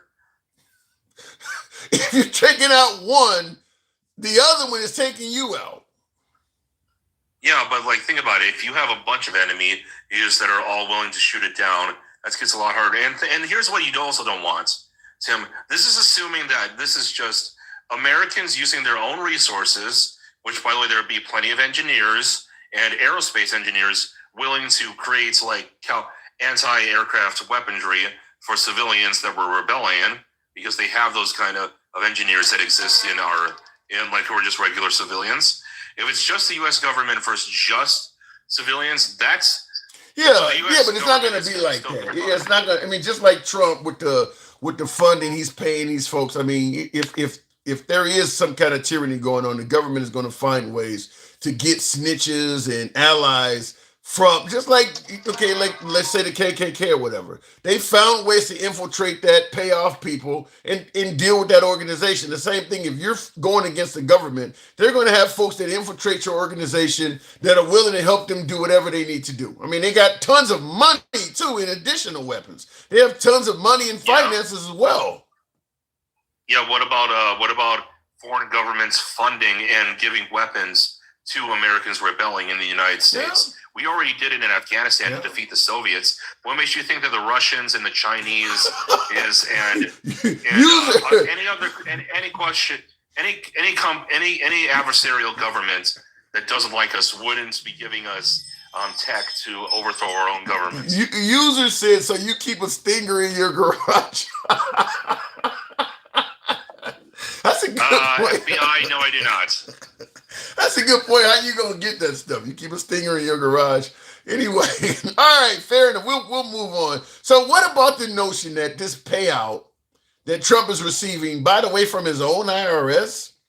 Do you agree with what I'm saying here, that this could turn into mercenaries? If you got folks who attacked the Capitol building, and now Trump is going to find a way to suggest they were mistreated by the U.S. government and give them money, is it possible that I could tell them in the future, if Trump needs us, we're going to get a pardon and a payout to help him out? So in other words, you got mercenaries on standby. Do you see any connection there? I don't think that's particularly wise of Trump. He's decreasing in popularity at a rate where it really wouldn't do a whole lot. Like I know it sounds a little weird, but like you could absolutely get enough people to overthrow the government if you wanted to and make Trump a dictator, if you had enough people to support you. There are strength in numbers, but he's constantly betraying his principles that honestly he never had, if we're being completely real here. And he's constantly pissing people off on his own base. More and more people are leaving MAGA as it is. But you don't see the possibility that giving these folks money, Proud Boys, Oath Keepers, 3%ers, giving them money for what they did on January 6th might not give them a hint that if he needs us in the future, like I mentioned earlier in the live, if Trump tweets out, we got a poll in place in Georgia that is really hurting the country for us patriots and, directing it. I think there's cheating. I really wish somebody would go over there and figure out what the hell's going on. You don't see where some of these folks may think, if we go over there and straighten that shit out, even if something goes wrong, Trump is going to pardon us because we're working on his behalf, and he might even throw us some cash like he did on January 6th. You don't see no possibility of that. I see that as more likely than what you were saying earlier. Mm-hmm. Even then, like you got to remember, that's asking a lot for a lot of people, and you'd have to. The government is not very coordinated. Like they're not very good at doing any one thing completely right, except apparently blowing up brown people. That seems to be their specialty. Blowing up brown. Wait. What do you mean by that? The government is good at blowing up brown people. What are you getting at? That the United States government, see, like most countries, the thing that governments do particularly well is killing other people in wars. That seems to be the only thing that any government is particularly good at. They're not particularly good at distributing food. They're not good at operating our healthcare system. Not really good at anything. You sound like a true American. You sound like a true American because there's a lot of other countries that are good at that stuff. America's a country that is known for killing people and not giving its citizens health care. But a lot of our allies, a lot of westernized nations are not good at killing people and much better at giving their citizens health care and things like that. So what you're saying is very American-like. Well, yeah, whatever. Most other countries are not really as good as us, despite all our flaws. But anyway, I mean, really, is Canada known for killing people? Are they really good at killing people? You ever heard of that? The Canadians? You don't know your history about World War II, do you? The Canadians? You sweet summer child, you. There's a lot of things in the Geneva Convention that were there explicitly because of Canada. Look it up. I'm dead serious. Look up how many times the Geneva Convention mentions Canada for war crimes. Well, a war crime don't mean you're good at killing people. That just means you broke the law. That don't mean you're really. I mean, Hitler was good at killing people. You're talking about millions of people. You're saying that Canada was doing that? Yeah. Like, and I really mean that. Like you know what one of their strategies was? They would throw a sandwich over like enemy lines to give the people who were on the opposite side hope, and then after doing it long enough, they would throw grenades instead, just so that way they wouldn't take cover. Sound like you're confusing them with Israel. I got to move it on, Jeremy. I have never heard this about Canada, but I'll leave it at that. Thank you. Yep. Appreciate it. Have it. a good one. Tap the screen. Get the likes on up to 50,000. One of the things, I mentioned this earlier in the live, and I do want to respond to a couple of super chats. Handsome Conservative says, we're going to take over the world. Holy shit. I hope you're wrong, because there's going to be some killing involved in that. He continues on by saying, not only does Canada kill its own people, it kills its elderly. Based on, what are you going with their selective health care or something like? What are you saying that Canada killed? No, I've never heard of that. Real quick before we go to the next guest, I do want you to, I played this early, but obviously there are new folks in here, and I want to play this again. And it kind of goes in line with what my guest was saying about taking over the world. But I want you to hear this from a standpoint of karma. I mentioned this earlier. Karma to me is what I'm hearing here, but listen to the clip.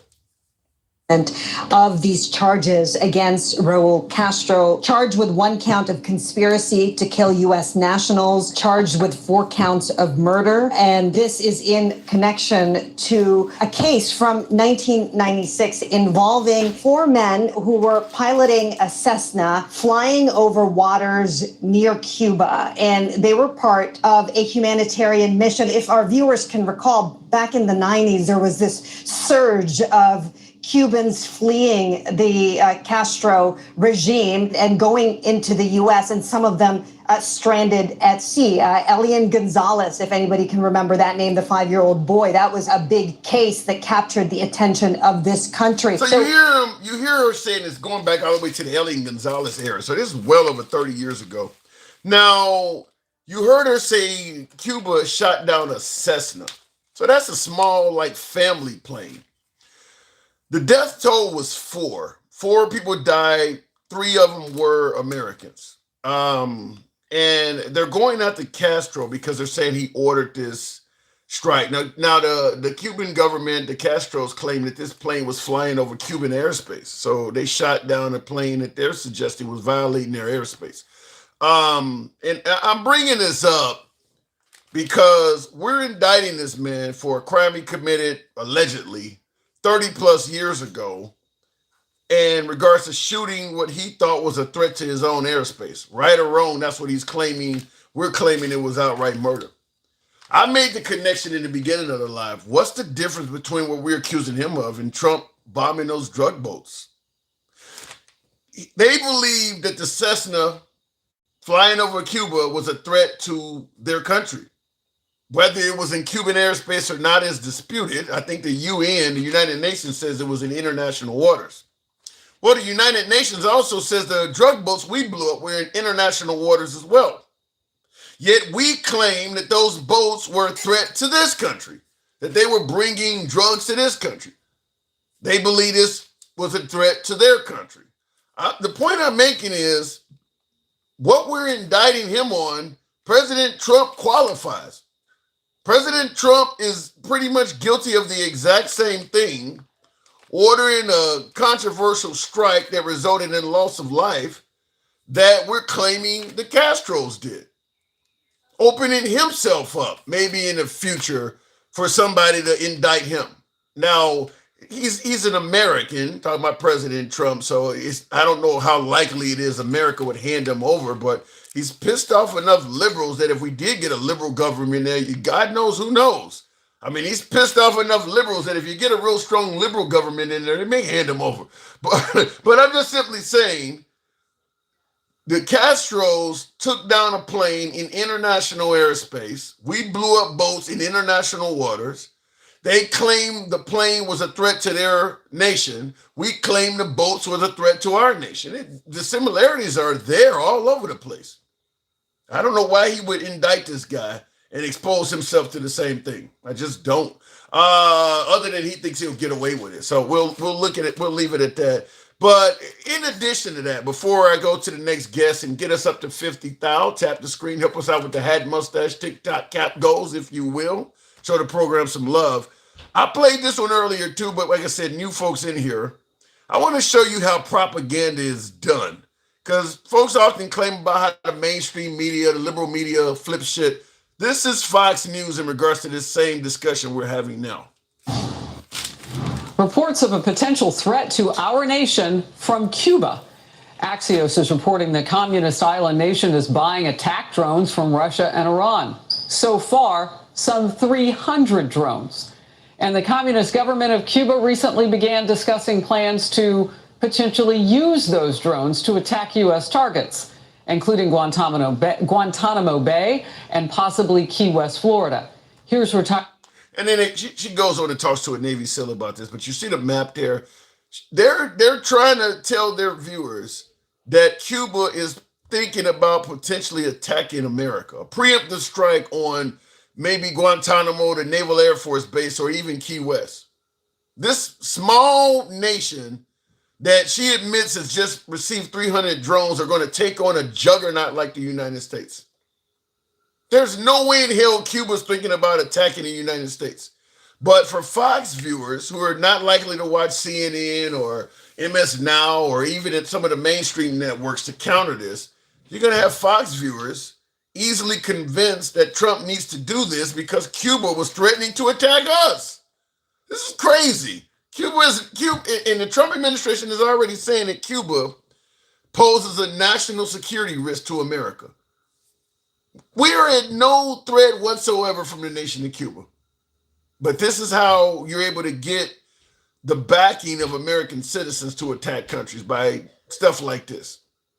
Telling the folks that Cuba is possibly a threat to the United States and even contemplating attacking us. This is what Trump said about Iran, is that if they would have had a nuclear bomb by now and they would have already used it. That's what he's said many times, that if he didn't attack Iran, they would have had a nuclear bomb within a week or two, and they were going to immediately launch a nuclear strike on America. And a lot of folks on the right believe that. Looking in the comments, Gen X says, and if Cuba did a preemptive strike, the U.S. liberals would cheer for Cuba and blame Trump. It ain't even worth discussing. Cuba's in the fucking dark. They don't even have enough oil to run their basic, their essentials. They're not about to launch an attack on the United States. Probably the only reliable power on the Cuban island is on our Naval Air Force base. I guarantee our base is not in the dark. It's just the Cuban people are. So it's crazy that people actually would believe this. Looking in the, and that's what handsome conservatives are going to take over the world. That's frightening. Americans are born in a stars and stripes diaper and marinated with propaganda, playing the flag from a young age and taught that the USA is the best and only free country in the world. That is true. That absolutely is true. I've said it many times. People don't want their children being given LGBTQ or CRT propaganda in schools and things like that. Yeah, when you put your hand over your heart and say, I pledge allegiance to the flag of the United States, you're being propagandized, right? I mean, how many kindergartners? We all said that shit in first, second grade. How many people that are there, how many kids that young know what it means to pledge allegiance to a nation?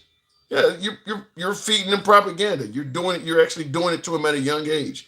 That first grader don't know what it means to pledge allegiance to a nation. You already got them saying it. Let me go back to the box and we'll make it happen with Mike the boss. Good evening. Is it Mike the boss? Mike D? Trump is ungodly, says Packer 59. What does that mean? Wow. Wasn't China just over in Cuba? If China attacked, yes, Cuba could be helping since we have Air Force and naval go. If was a fifth, Trump just met with China and claimed it was an awesome meeting. Now all of a sudden the Chinese and Cuba is about to attack us so that we can make our attack on Cuba make sense, huh? Okay. Trump was just bragging on how great the meeting with Cuba was. Now, because we want to attack Iran, we want to attack Cuba. We're going to pretend like the Chinese are helping them all of a sudden. Huh? Make that make sense. Bruce Leroy. Haven't heard that name in a while. America is just a bigger, stronger North Korea. I don't know about that. I don't know if I agree with that. In fact, I think America's significantly more aggressive than North Korea is. I don't know if I would say America's a bigger, in what way? We don't treat our people like the North Koreans treat their people. And North Koreans are nowhere near as aggressive as America is. I don't know how you would compare those two. You got to make a better connection than that. Don't know what's happening. I'm trying to bring up guests and it's not letting me. Let's try Mike the boss again. Biggest thing right now, hold on a second, Mike. Biggest thing right now is misdirection. They want you to take and blame everything on the poor or look over here so you're not really looking at what's going on. I'm hearing that from a lot of places. Do you agree with that, Mike, that there's a lot of deliberate distractions going on? Oh, absolutely. Absolutely. What are they trying to distract us from? Well, we still got 50% of the e-files that haven't been released.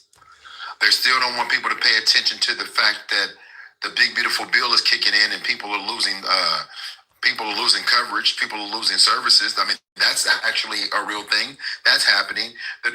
Listen, Tim, I told you this news cycle moves so fast. Yeah. And they say so much stuff that within a week, we won't be talking about this $1.7 billion next week. Well, would you like to take that wager? Would you I won't, because if we attack Cuba, that's going to certainly take over the news. Yeah, but first of all, I want to go back to the Pledge of Allegiance. Mm-hmm.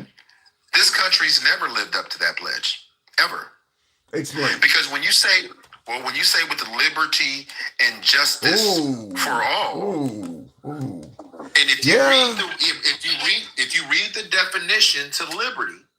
Would you like me to read it out loud? You already said enough. I'm on your side with the liberty and justice for all. I want to read this shit. I want to let Go ahead and read it. You got me already with the liberty and justice for all, but go ahead and read it. The condition of being free from oppressive restrictions, control, or physical confinement imposed by an authority.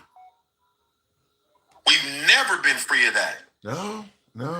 Liberty has never been offered to everyone. So we've never held up to that pledge, to your point, that you have children stand up and pledge an oath to Because I remember doing that in school. Yep. And never understanding that I put in my hand over my heart. And again, not by choice. Let's be clear. You had to stand up in school. Yep.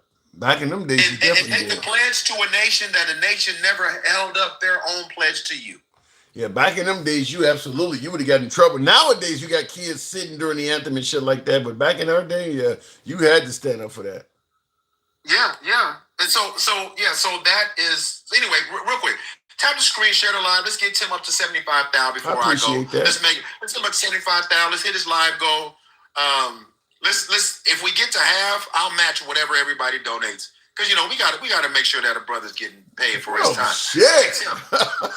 You got me feeling like a Trump associate. Thank you, sir. Thank you, Mr. President. Yeah, I got you, dog. And in the comments, 1.7 though. and hold on, in the comments, Handsome Conservative, you said they call it assisted suicide. I dare you to look it up. What are you saying they call that? What are you referring to it? Not only does Canada kill its, you're talking about he's saying that Canada kills its own people, and including its elderly. Oh, you talking, so to me, assisted suicide, I don't believe that's a country considered. If an old person is dying of an ailment, and they have the cognitive ability to tell you, I would like to just take my own life and stop suffering, I don't consider that the country murdering them. If the country allows you, Dr. Kevorkian style, to take your own life while you're in pain and suffering, I don't view that. I get the religious aspect, which is where I think he's coming from. Do you see that as murder? No, I don't. Listen, let me say this, Tim, and before we get done, I really want to address this. I have unfortunately, in my lifetime, probably dealt with maybe a dozen family, friends that have gone through terminal illnesses. Mm-hmm. So I've had to learn the hard way. When you watch somebody go through that, right, and they decide that they're ready to go, unless you've been through it, you can't understand that moment. Mm. You can't. Hell, I'm gonna keep it honest. There was a couple of times I wanted to do it myself. Damn. Just because, again, Tim, when you go through it, and unfortunately, I've been through it too many times to count. I told you I lost my brother 2 years ago to the same thing, August 2nd. It's going to be 2 years this August, 2024. And thank you, Crystal. I'm telling you that when people are feeling that way and they want to go because of those certain, man, I just don't. I mean, I understand. I mean, this is anecdotal for me. So so don't take that. People can feel what they want, but I've sat there and watched people not be able to, breathe for days, and they're in agony. You can hear them in the other room and scratching and clawing, and they just want to go. So, hey, if I could have, I would have did it. Yeah, it's the religious aspect. People believe that it's up to God to make that decision. You shouldn't be able to do it. But I'm kind of with you. If I'm suffering and there's no end to it, it's already terminal. Why should I have to just ride this all the way out to the end? There's no benefit in making me go through this for another 4 or 5 days. I mean, just for the sake of doing it. I mean, and you're not the only one going through it. Anybody that loves you is watching you. Right. Anybody that loves you was watching somebody that they can't recognize before. The pain that the people that are watching goes through, I would argue, it could be just as equal, because it's just. But anyway, so that's my take. Fair enough. And I see in the comments somebody said, before we get into it, Mike, somebody said when the entire world throws the biggest party known to man when Trump kicks the bucket, y'all gonna call it TDS. Go ahead. What were you about to say? You don't think people really gonna celebrate that man's demise, do you? Absolutely, they are. Unequivocally, 100%, absolutely. Is that wrong? I'm going to celebrate Trump. Is that wrong? Is that morally wrong? Here's what I think. I won't celebrate it. I won't mourn it either. I'll stay neutral. I'll be like, it is what it is, but I won't celebrate it. Yeah. That's just me. I just go, okay. What's next? I see Miss Mobetta says ding dong, as in ding dong, the witch is dead. I don't know. You're talking about the loss of life, though. I don't know if you celebrate the man. But the reason I say that, Tim, is I can't have a bleeding heart for someone that never had one to begin with. That's just me. Yeah. He's But I won't he's block ruined my a lot of blessings. lives. I mean, I don't Yeah, argue he's ruined a lot of lives, and not only ruined lives, but took pleasure. I mean, he was literally posting pictures of Iranians being killed to Lil Wayne's rap songs and things like. I mean, they've taken pleasure in killing people. So I understand. yeah. It. So, I understand it. but I won't celebrate it. I won't do that. I won't block my blessings that way because that's not, you know. But again, but that's just me. But listen, I wanted to talk about something because I heard you earlier talking to the. I'm gonna tell you. This. Oh, straight talk. I would rather be on a panel with. By the way, Jeremy. Hey, Jeremy, I'm learning to gain respect for you, Jeremy, because at least you've come to a point where you're just calling a spade, even though if I don't agree with all of your premises, I can at least have a conversation with you. So if you're still in there, respect, dude. I respect. Jeremy is coming. Obviously, there's a difference between MAGA and conservatives. Jeremy is coming across as a conservative. He's not MAGA. He leans right. That's fine. But he's not like blindly in the tank for Trump. He is a conservative. That's probably why you disagree with him, but you're gaining respect for him because he's starting to look like just a regular conservative. Correct. He's not MAGA anymore. He can have a conversation. He can call a thing out as a thing. And for people that don't know in here, there's been no love lost between me and Jeremy. We've been talking shit to each other on this app. He calls me Michael the bitch and all that shit. So it ain't. So it's not like we haven't had our things, but I can at least we can have a conversation. But I'd rather talk to handsome conservative, DJ Julio, and MAGA Reacts before Straight Talks, all at the same time. Because listen, he was saying things on when you're on his live, and I know he's not. He's here. I don't give a fuck. It's hard to debate somebody that just spews shit and never sources anything. He said some. Give me some examples. Lies. Give me some examples. When he was talking about the border, and he said that Biden said, "Come on in." He said that they literally said, and then the funny part is, they literally said the complete opposite. Yeah. Kamala Harris is on video saying, "Do not come." I remember because I made jokes about the CUM. She sounded like she was saying, "Don't come," but yeah, she literally was on video saying, "Don't come." So yeah, literally the caravans that he was talking about. They keep forgetting that these caravans were at the border when Trump was in office. Yeah, that is true. They always say that shit, Tim, and I'm like, in 2018 when Trump was talking about caravans at the border, he was in fucking office. But they forget that shit because he tells them, he just says it, and they never fact check it. Yeah, right. My biggest pushback on him was the claim that under Biden the borders were open. I'm totally agreeing that, in my opinion, I don't think Biden was doing a good job enforcing the borders. But jumping to the notion that the borders were open under Biden is ridiculous because, like I told him, you think I asked him, I said, what number do you give that people came in under Biden? He said between 15 and 20 million. I was like, you think it would only be 15 or 20 million people coming in this country if they announced to the world the borders were open? It'd have been 100 million. It'd have been a whole lot more people. And the fact is, people got deported under the Biden administration. If the borders are open, nobody should be deported. And that obviously didn't happen. So this whole claim that the borders were open under Biden, to me, removes the credibility. To me, the truth of what happened with the border under Biden is worse enough. You don't need to make up shit and make it sound worse than it actually was. The truth is enough. Well, and again, you're right, Tim. The truth is enough for everything that was happening from the inception of the vid all the way until 2023, 2024. Right? And that's what I've been saying this whole time.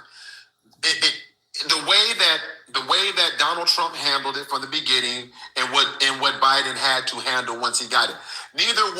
Donald Trump lied, and everyone else doesn't know what the hell we're really dealing with. So you kind of learn it as you go along. I hate the notion that Fauci and the the Biden administration lied because they were talking about masks and distancing and all of this stuff. I'm like, we were all learning on the fly. Yeah. I mean, shit, you got a whole... You just start grabbing pieces of duct tape. Here's what I don't get. If you're going to hold Fauci accountable for saying things that were not true, Trump was the one that said COVID would be gone by April. How does he get a pass? Absolutely. How does he get a pass? he said that this was some really nasty, sick shit on audio talking to Bob Woodward, and then brought his ass on the stage and said, not a big deal.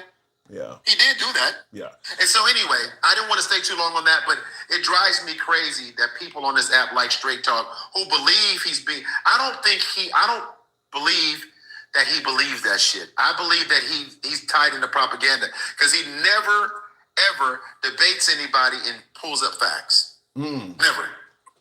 He runs. Every time he runs.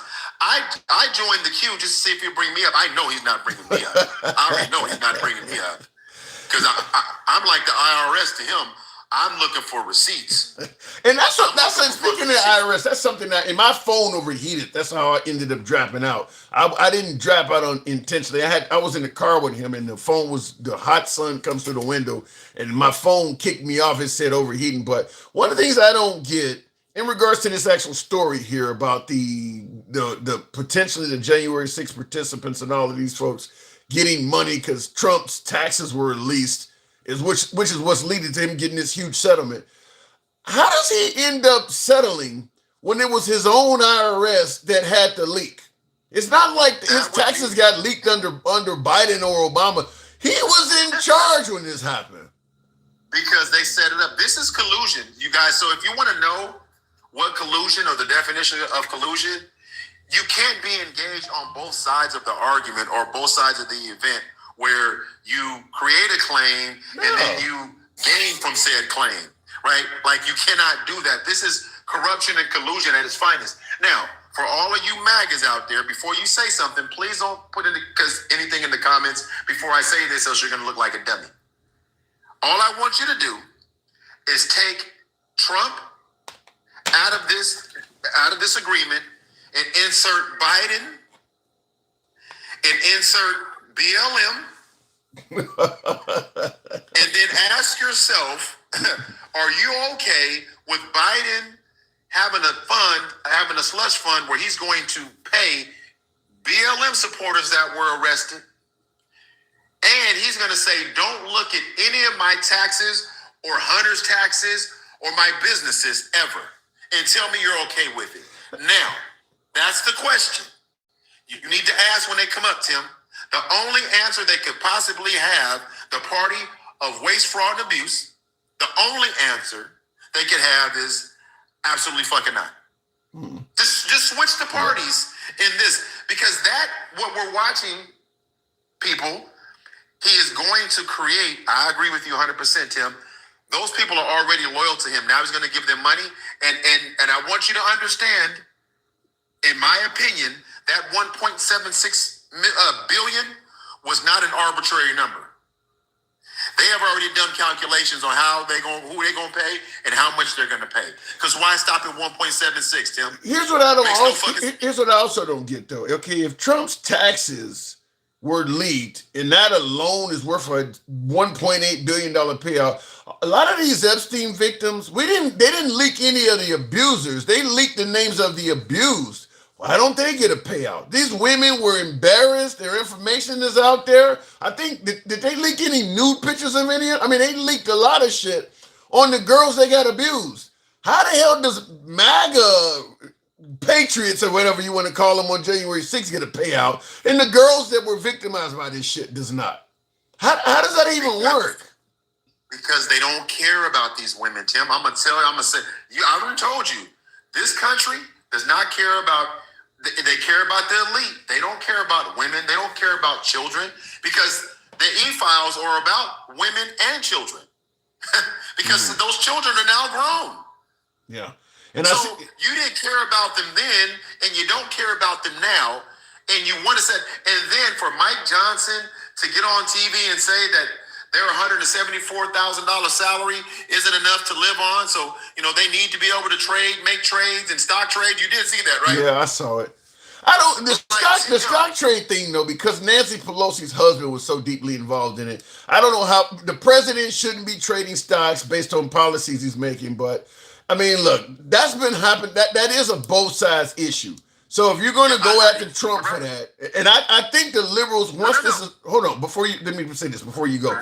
I think once this is over with, there's so many things to go after Trump on. I don't think they're going to fuck with him on that. Because there's plenty of Democrats that would fall from that too. But here's the difference, and I don't disagree with you, but here's the difference. When the Democrats put a bill on the floor to stop this shit, just this last session, Right. who voted it down? The Republicans shot it down. That is true. Okay, so once you shoot down change that you complain about, now you're part of the problem. Yeah, but I'm gonna push back and say you only wanted to change it once Nancy and some of them Democrats had made all their money. Not Trump and them making money. You suddenly want to change the law. I know it's fluffing or it's bullshit, but I'm just simply saying too many Democrats made money trading stock as well. I don't think bring it up. Well, they tried to change it under Trump, or you guys wasn't okay with it. I don't know. And thank you, handsome conservative. When Trump was in office the first time, did the Republicans put a bill on the floor to stop any of that? Because they made money in his first term too. That's what I said. It's both sides. Both sides are doing that. I know, Tim. But what they don't talk about is the other side. All they talk about is Nancy. They don't talk about Marjorie Taylor Greene. They don't talk about the 3,600 transactions that Donald Trump made from January to the beginning of February. 3,600 trade transactions.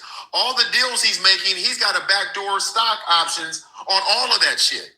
They do talk about Marjorie Taylor Greene now once she's on the wrong side. They have brought it up now. Yeah, they weren't talking about it when she was doing it. Oh, hold on. Real quick in the comments. Alex B says, y'all never cared about Epstein during Obama-Biden administration. Now it matters. Yeah, but you did care about it during the Obama-Biden administration, and now it don't matter to you. So now you suddenly quiet about it. Go ahead, Mike. Even if that were, although that's not true, sometimes you give concessions for the conversation. But I just find, listen, Tim, if I voted for Tim, I said, I'm going to vote for Tim for Senate. And I said, I'm voting for Tim because he's not like the others. And I said, and then somebody said, well, tell me what about the others? And I said, they're crooks and they do this and they take money and they do these things. And I'm voting for Tim because Tim is different. Drain the swamp. The minute Tim gets in the offices and does the same shit, what I need to do at that moment is be completely off of the handsome liberals' boat.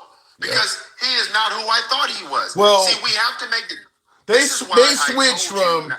switch from Trump, because you're right. Trump promised to drain the swamp and not be like the crooked politicians. He wasn't even taking a salary, which made him, you didn't have to worry about him being bought out or being money hungry. He got his own money, they said. Yeah, and then the minute he got in there and started doing the same shit all the other crooked politicians did, the defense went from he's going to be better and drain the swamp to, well, they all kind of do that. That ain't what he promised. He promised not to be like all of them.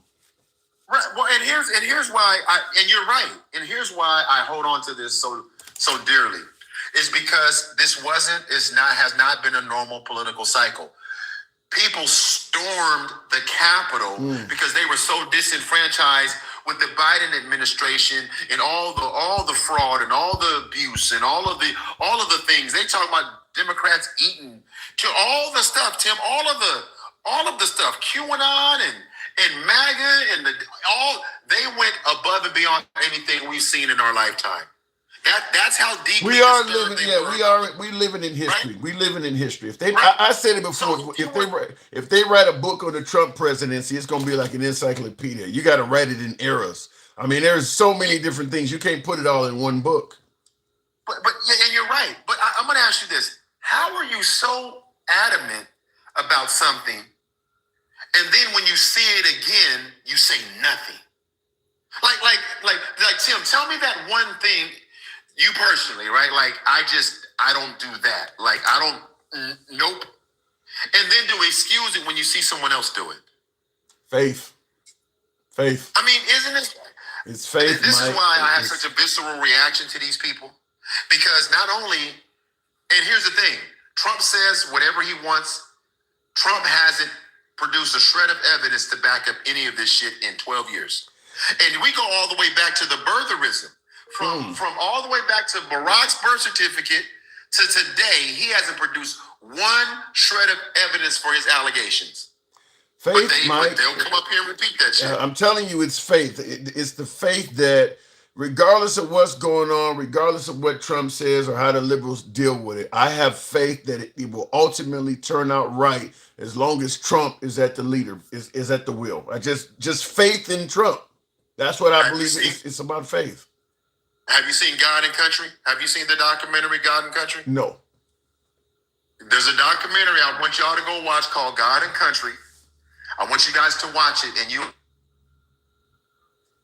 Did he get a call?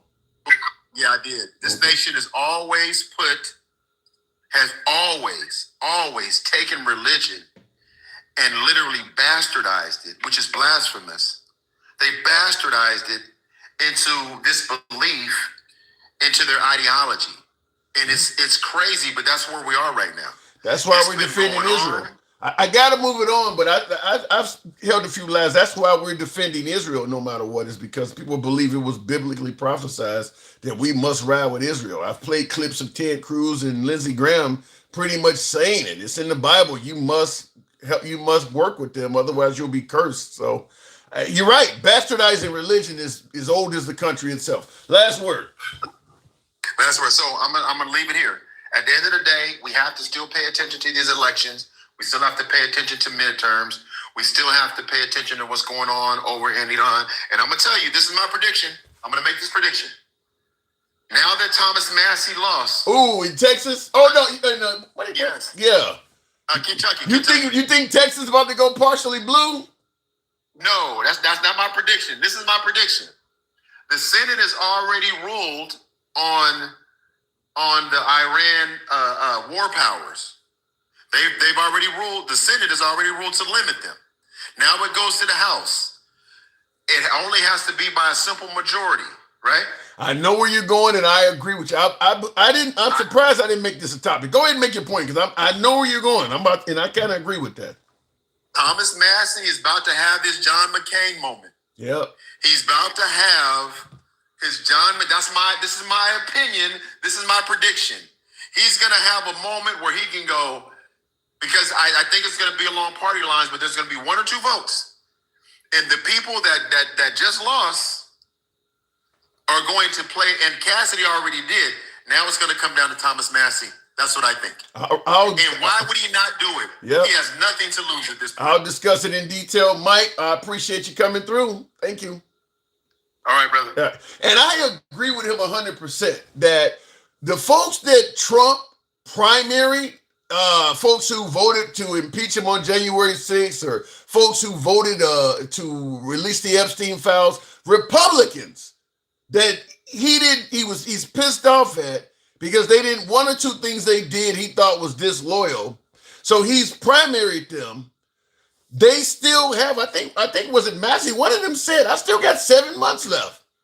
I'm still a congressman. Because the inauguration doesn't take place until January of 2027. So even though, like, what is her name? Jasmine Crockett. She's out. But she's still there until January of 2027. So the point being, what my last caller was saying, and I totally agree with, is you got a lot of disgruntled Republicans now. I don't know why Marjorie Taylor Greene didn't kind of do the same shit. She could have stayed in Congress until January and did the same thing. But that's the point I'm making, is you're attacking your own people while they're still in power. And as Mike pointed out, some of the votes, because Congress is only slightly in favor of the Republican Party. And now you're chopping that down by pissing off some of your own people, by primarying them and saying, because now he wants Bobart. He's already talked about attacking Lorena Bobart. These folks know the writing is on the wall. I'm out anyway. So I might, as he mentioned, a John McCain moment where John McCain shot down Trump's attempt to end Obamacare or universal health care. When he walks up and gives a thumbs down. President Trump is kind of shooting off his own, nose to spite your foot or whatever, however the hell that saying goes. Why would you do that? These people still have several months in Congress and Senate. The only thing that they can really do to prevent these folks that are now disgruntled from going rogue is, I guess, Speaker of the House Mike Johnson is going to try to prevent Congress from operating. Now you know you don't have the votes for a lot of shit. So just keep sending people on endless vacations or some shit like that. But to me, that was not smart for Trump to do that. I mean, just so focused on just yourself, just getting revenge, because the people he is going after in the Republican Party still sided with him in many cases as much as 90 to 95% of the time. Marjorie Taylor Greene voted in favor of Trump's policies like 96% of the time. Like, he literally demands 100% compliance or he'll throw you under the bus. Marjorie Taylor Greene was as MAGA gets. She just simply wanted to get to the bottom of a pedophile scam that Trump led them to believe he was going to be part of.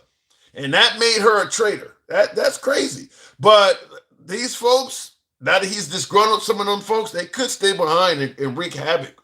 Handsome conservative, appreciate that. You said, don't tell my last caller that you were actually agreeing with him. Handsome conservative, agreeing with Mike the Boss, huh? Wow. Different day and age, huh? Yikes. But yeah, I don't know why he would do that. That to me, that was a suicidal mission to do that to yourself. That's like political suicide. I don't know why you would do that, leave all these folks disgruntled. And then he's bragging about going after Bobart and some of these other folks. These people are still in power. They still can vote down. I mean, you done already said everything bad about them, so they ain't got nothing to lose at this point. Hence his statement about the John McCain moment. Tap the screen, get the likes up to 75,000. Big Bo says nobody runs faster than Duke. We haven't heard from Duke this evening, but if he comes up, we'll certainly bring him up. BEC Marjorie Greene got paid aside and left out of the country with negotiations to bash president, but whoever followed Greene knows the wrong she did, and traitor President Trump is still number one. Let me just say this. It's interesting that none of these people are bad guys until Trump says they are. Just like Liz Cheney was allegedly some kind of traitor. January 5th, the day before this protest you see on the page here, or insurrection, whatever you want to call it, Marjorie Taylor Greene was viewed favorably by the party. She votes to have Trump impeached for this mess, and suddenly she's this huge traitor. We've known all along she's a bad woman. You ain't said shit. And if it wasn't for her, if she had voted not to impeach Trump, she would still be a congresswoman. It's interesting how he could say something about a candidate or about a politician, and boom, we've known all along they were a traitor. You've been showing up at the rallies, you've been applauding the shit she was doing, celebrating them, all of that. Trump says this is a bad person. Well, we knew all along she was a bad guy. No, you didn't. You wasn't saying shit about her. There's no clips of people really criticizing Marjorie Taylor Greene from the MAGA side of the aisle. You wasn't saying shit about her until Trump had a problem with her. Now all of a sudden, you know, all along she was a bad person, huh? Yeah.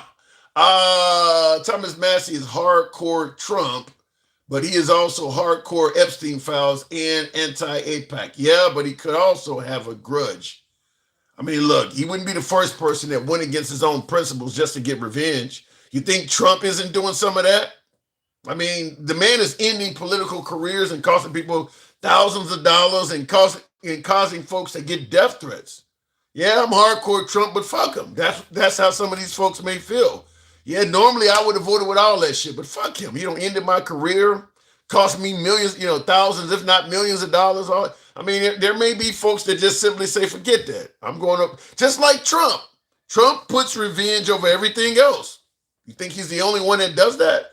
Massey needs to run as an independent in 2028. I don't think he would go very far as an independent. I mean, now he may hurt the Republican Party, but obviously he's not going to get MAGA. So that's a chunk of the Republican side.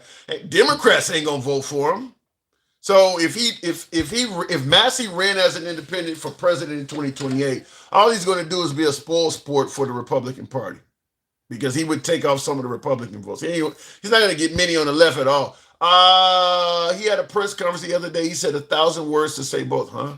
Doesn't matter. He will hurt the MAGA party. That is true. He would absolutely do that.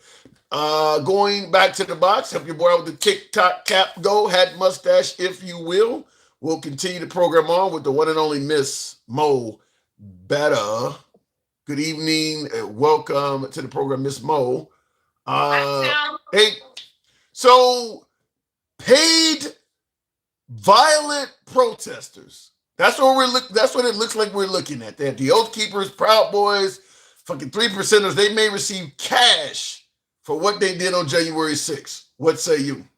But I have a question, and this question is for MAGA, because y'all was saying that the J6ers was Antifa, and Antifa. So is that who the money's going to? Is it going to Antifa? I really want to know, because they've been hollering that ever since it happened. Hey y'all, they've been hollering that shit ever since it's happened. That's Antifa. Oh, they were hired by the 3-letter agency. That's a great FBI, point. CIA. They were paid actors. Yeah, make this shit make sense, Tim. It don't. They was also saying Black Lives Matter was in that crowd as well. It don't make sense when you look at it like that. When you take it apart logically, it falls all apart. So now they okay with a payment. They okay with it. See, and that's the thing. They again keep throwing out these distractions so I can keep picking your pockets with their slow asses. I don't know. I think when it comes to the MAGA side of the aisle, I think their biggest celebration is on Trump's victories over the left. Even if the money is coming out of their pocket to do it, the people that they perceive that were bad to America, whether we're talking about some of these minority immigrants or LGBTQ, as long as you're making them suffer, I don't care if I go bankrupt. I still think you're doing a good job. Just get them motherfuckers. I think that's their view. And that just shows you the level of their mentality. For them to even fucking think like that, because nothing that Trump is doing or has done since he's been in the office has done anything to benefit anybody in America right now, but him and his cronies. Those people that he took over there to China the other day to all sell their stuff. That was all about. It had nothing to do with us. Yeah. Well, selling chips and planes and shit. What does that have to do with the American people and us having lower gas prices? Nothing. But like I said, I don't think lowering gas prices and turning the country's economy around is that serious or that important with MAGA. As long as he is creating liberal tiers and going after perceived enemies of the country, The View and Kimmel and all these other crazy leftists, as long as he's doing that, the rest of that shit is optional. He's not doing anything to them. All he's doing is raising their rates. Their ratings are up. He's not doing anything to them. They're making a complete fool out of him. Colbert. That's what they do. I don't know. Stephen Colbert is off the air now. That's Trump. That wouldn't have happened without Trump. Well, that had to do with his contract. It had nothing to do with really Trump. Did he whine about this shit? His contract was up. You have to go read it. You really think that if Biden or Kamala Harris had got elected, they would not have renewed his contract? Maybe not. I don't. Colbert was still maybe not, but because you know why? A lot of them are getting away with it. They're making more money having podcasts and stuff. They're getting a lot more endorsements and stuff that way. So he's made his money off of that show. He ain't really losing out on nothing. No, I'm not saying the guy is broke, but I definitely believe that if Kamala Harris or Biden was still in office, he would still be on TV. I think that is solely because of pressure from Trump, that all of a sudden now his contract and the money he's making is not enough. It's because the Paramount merger and Trump threatened the merger. I think that had Trump not been in office, that guy would still be around. Possibly, because he's that I'm gonna take my ball and go home type of man. Yeah. He's not a man. He's a child trapped in a man's body. He should have had some counseling before entering into this realm. And for people, bullying is not making a deal. Going over there threatening people, that's not making a deal. That's not business. I don't disagree, but that Trump has had a lot of luck. I believe even because you got a lot of people that are tyrannical just like he is. So like you were saying, people voted for Kamala because they should that was always put Hang on a second. My damn. Go ahead. Repeat that. A lot of people voted for Trump because they were anti-Biden. So Yeah. it all could be true at the same time. They had the same thing. The same thing going on. However, those numbers ain't lying. They keep talking about, Biden had the economy up. Yeah, it was up to 9% because we were in a global pandemic. Guess what? He brought it down to 2.7% before he left office. What are the numbers now? And then they keep talking about, why they didn't go after them, the Epstein. First of all, it was an open investigation. Ghislaine had an appeal going on. They could not release none of that stuff. It was still an active investigation.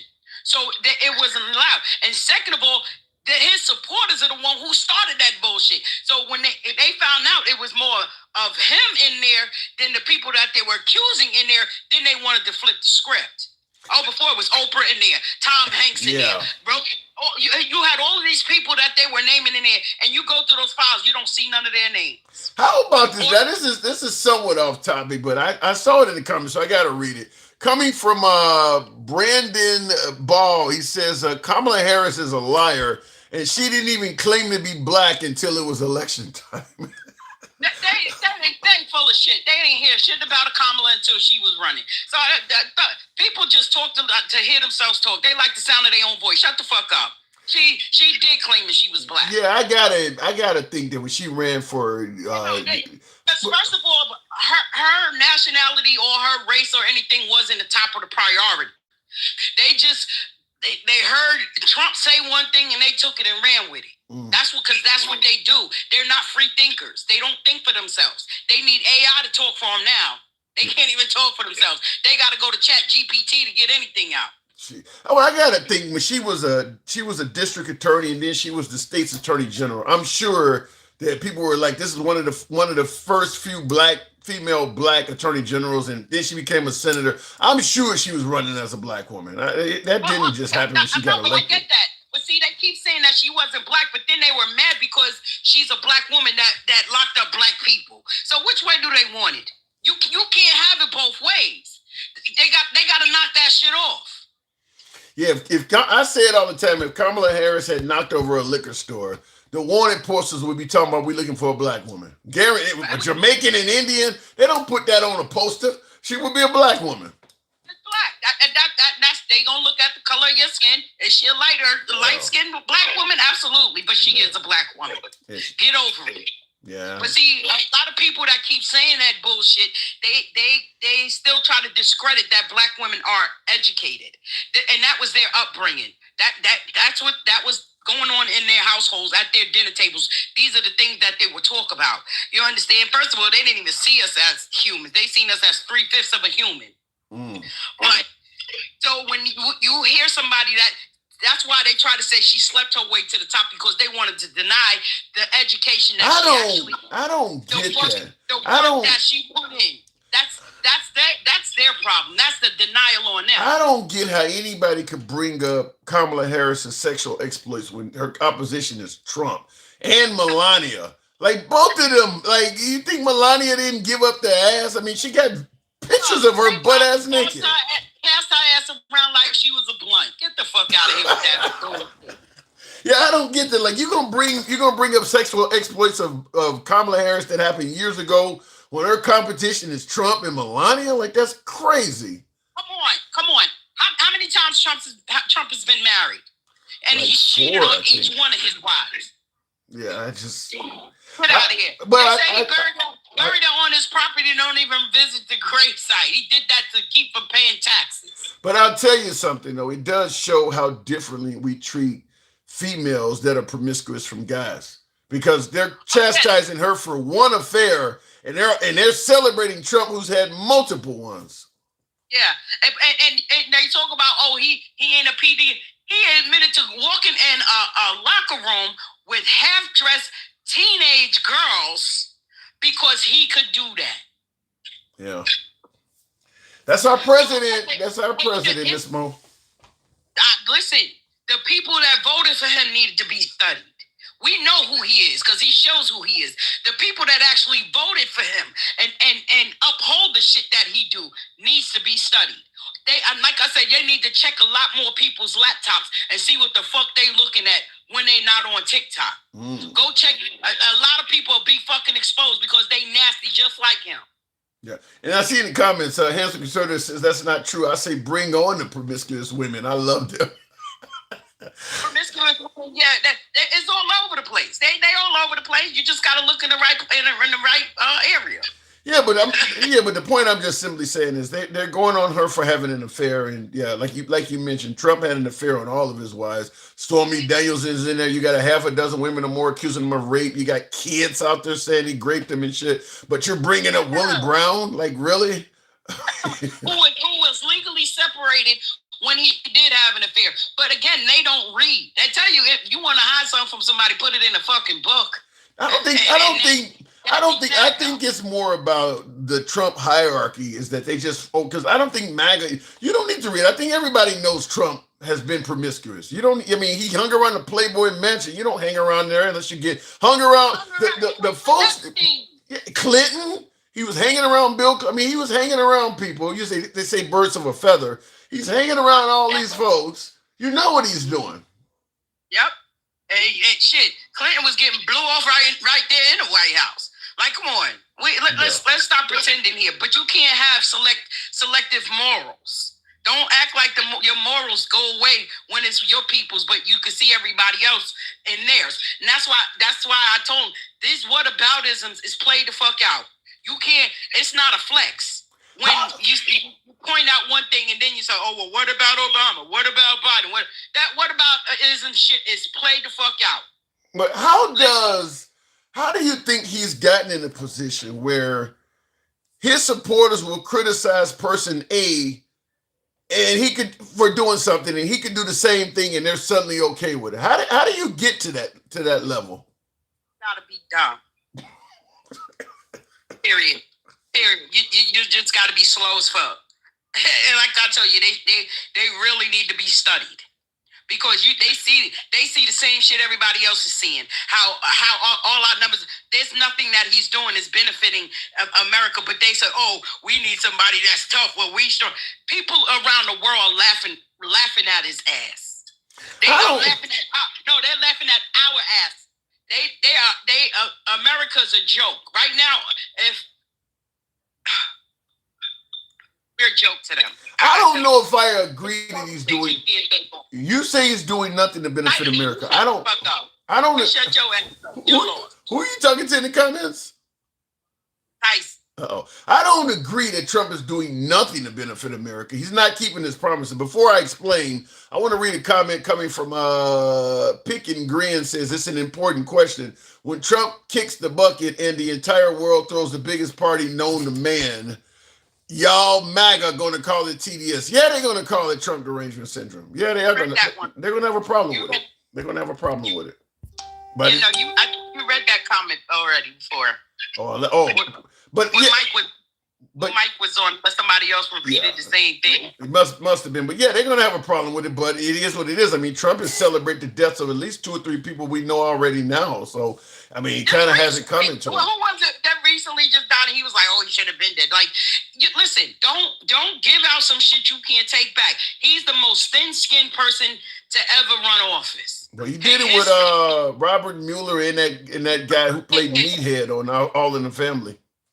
Yep, and what did he say about McCain? I don't know if he was still criticizing him, but he wasn't celebrating his death, though. I don't think. In so many words, it's the same shit. He ain't have shit. He ain't had nothing nice to say about him. No, he didn't have nothing nice to say about him. You ain't supposed to talk bad about the dead, but again, why do all the rules go out the window for him, but everybody else y'all want to criticize? And that was really my question for MAGA. What makes him better, exempt from consequence? I don't know, because I would like to know how to get that special power. Because yeah, you're right. He could say negative. I was in Straight Talks Live. You heard Mike talking about that, and Mike was saying, "I'm bad. I missed that one. I'm bad. I missed that one." yeah, because I was on him. But Straight Talk was saying how wrong it is to say negative things about the president. And I'm like, what the fuck? I mean, like, he posted pictures of Obama's as monkeys just a few weeks ago. Like, he was, like, this man been calling one president. He's always doing childish shit, and then they keep saying, "Oh no, they're taking it out of context." Oh, but what about? And then the whataboutism start. No, listen, you set your own precedent when it comes to people respecting you. Even with, like you saying, Stevie D with Charlie Kirk. Charlie Kirk he was making friends, but not the right ones. But not the right ones, because his own people took him out. So you set your own precedent when it comes to people respecting you. His own people? Wait. You say his own people took him out? His own people took him out. And that's going to be it, because I don't want your show shadow banned. But yeah, his own people took him the fuck out. That's why you think you don't hear nothing about a trial, nothing going on with the men they have locked up for that. No, he's going through trial right now. They're talking about it. How much do with the biggest schmurder on TV, on live TV that you've seen, you don't hear nothing about it? I mean, it ain't a lot he can do. I mean, that's going to be over with pretty quick. They got text messages from him. I mean, he's on video. They got the firearm. They got rounds. There's nothing. What? He's on video with what? Isn't he on? Well, they got an alleged guy on a roof. They got an alleged guy jumping off and walking with a limp that had a rifle in his pocket. They got an alleged text message from him. They ain't got no rifle. They didn't have none of that shit. Tim. So you don't think Tyler Robinson did it? No, and they know he didn't. Tyler Robinson's going to jail though. I don't know who did it then. You have people in place that can cover up anything and make shit go away or make shit appear. Of course he's going to be the fall guy. Of course he's going to be the fall guy, because, we still need to see those tears that Drewski was putting out. Well, organic. You want organic tears. Like, what the fuck? Get the fuck out of here with all that. Well, if Tyler Robinson didn't do it, he's still going to pay the punishment. They definitely about to lock him up. That's the sad part. That's the sad part, because it's a lot of that happens here. That's what this country is all about. Not the right people not being held accountable for shit they do. Like the one that's actually running the country right now. He's not exempt. Him too. What do you think happens? Do you think from some of the things you're saying he's done, do you think Trump will ever face any kind of accountability? You think he'll ever do days in jail or even be impeached? But payola is still rolling. That's why he has to enrich himself so much now, because he know once his day come and they walk his ass up off 1600 Pennsylvania Avenue, there's going to be enforcement waiting on him. He knows that. So he got to pay the right people. He got to make sure whoever he puts in place is going to make sure he is not going to be in prison anyway, because he definitely deserves to be in prison just for how he's treating the American people right now. He deserves to be in prison, but he's going to make sure all of his people are in place so that doesn't happen. Look, thanks to Elon hooking that shit up for him, he knew what he was doing. Can he not give himself a pardon of sorts to prevent any of that stuff you're talking about? I'm not sure I don't think he's allowed. When I was reading, it said that typically a president doesn't pardon themselves. They still would have to have. Typically, a president don't do 1,000 things he's done. You see what I said? Typically, yeah, because he doesn't follow the law. He doesn't follow the law. He doesn't even follow his advisors. That's why C-19 got so out of control, because he never follows the authorities or the professionals or something. Why do you think that now you go to the Department of Education, more and more people are being declassified as professionals? Nurse practitioners, nurses, doctors, physician assistants, teachers, all of that stuff, they're saying they are not professional. How dare you? How fucking dare you, after people spend hundreds of thousands of dollars for education, to have these careers, and for you to get in there with your dumb, lying, treasonous ass to get in there and claim that these people are not professional. He's not professional. He's morally bankrupt. He's a liar. He's a crook. He's a opportunist and a thief. He's our president. Yes. But he's our president. I got to move it on, Miss Mo. All of that shit in capital letters, too. But he is our president. You would agree with that, right? He's your president. You can have him. I don't want his ass. Matter of fact, I believe we should start a class action lawsuit against the IRS for this bullshit that's happening here. I don't know how that'll turn out, but Miss Mobetta, thank you very much. And I still do not understand how he could sue his own IRS. What he settled for, that leak of his taxes being released, that happened under his watch. As Mike mentioned earlier, if any of this shit happens under Biden or Obama, the same folks that are celebrating it under Trump would be fucking ballistic. How the hell can your IRS leak your information and you can sue your IRS and get a payment out of it? That's supposed to be a fuck up on your part.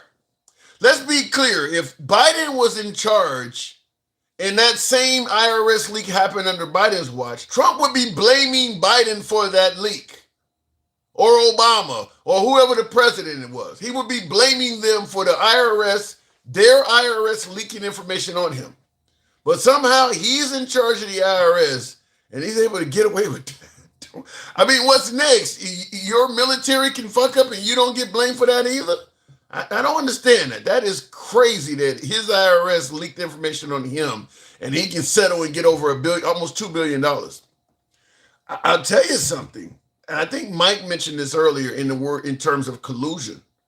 Let's say, for instance, you got a very friendly Department of Justice or FBI or you name it. And you go to the director of the FBI that's in your pocket or the director of the DOJ that's in your pocket and tell them, I want you to open up a bullshit investigation on me so that I can sue for you fucking with my civil liberties and get paid. You could actually work with them. Open up a bullshit case on me. Don't worry, if something go wrong, I'll pardon you for it. If they find out about it, I'll pardon you for what you're doing. I'll take the fall for you. But open up a bullshit investigation. Say you found some corruption on me or something like that. Go on TV and do a big story about it. I'll leave the door unlocked. You can even come in and do a warrant or whatever the hell may be. Make it look good, knock some shit over. And then, of course, it's going to go nowhere. And then I can sue and get paid. I mean, it just literally opens the door up. If we allow him to do that with his own IRS, it opens up the door to stuff like that.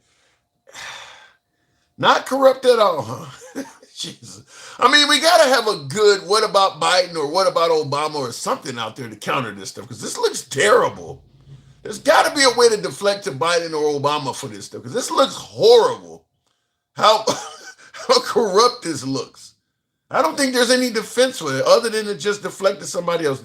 It would be a big difference if, like I said, if it happened under Biden or Obama, the IRS did that.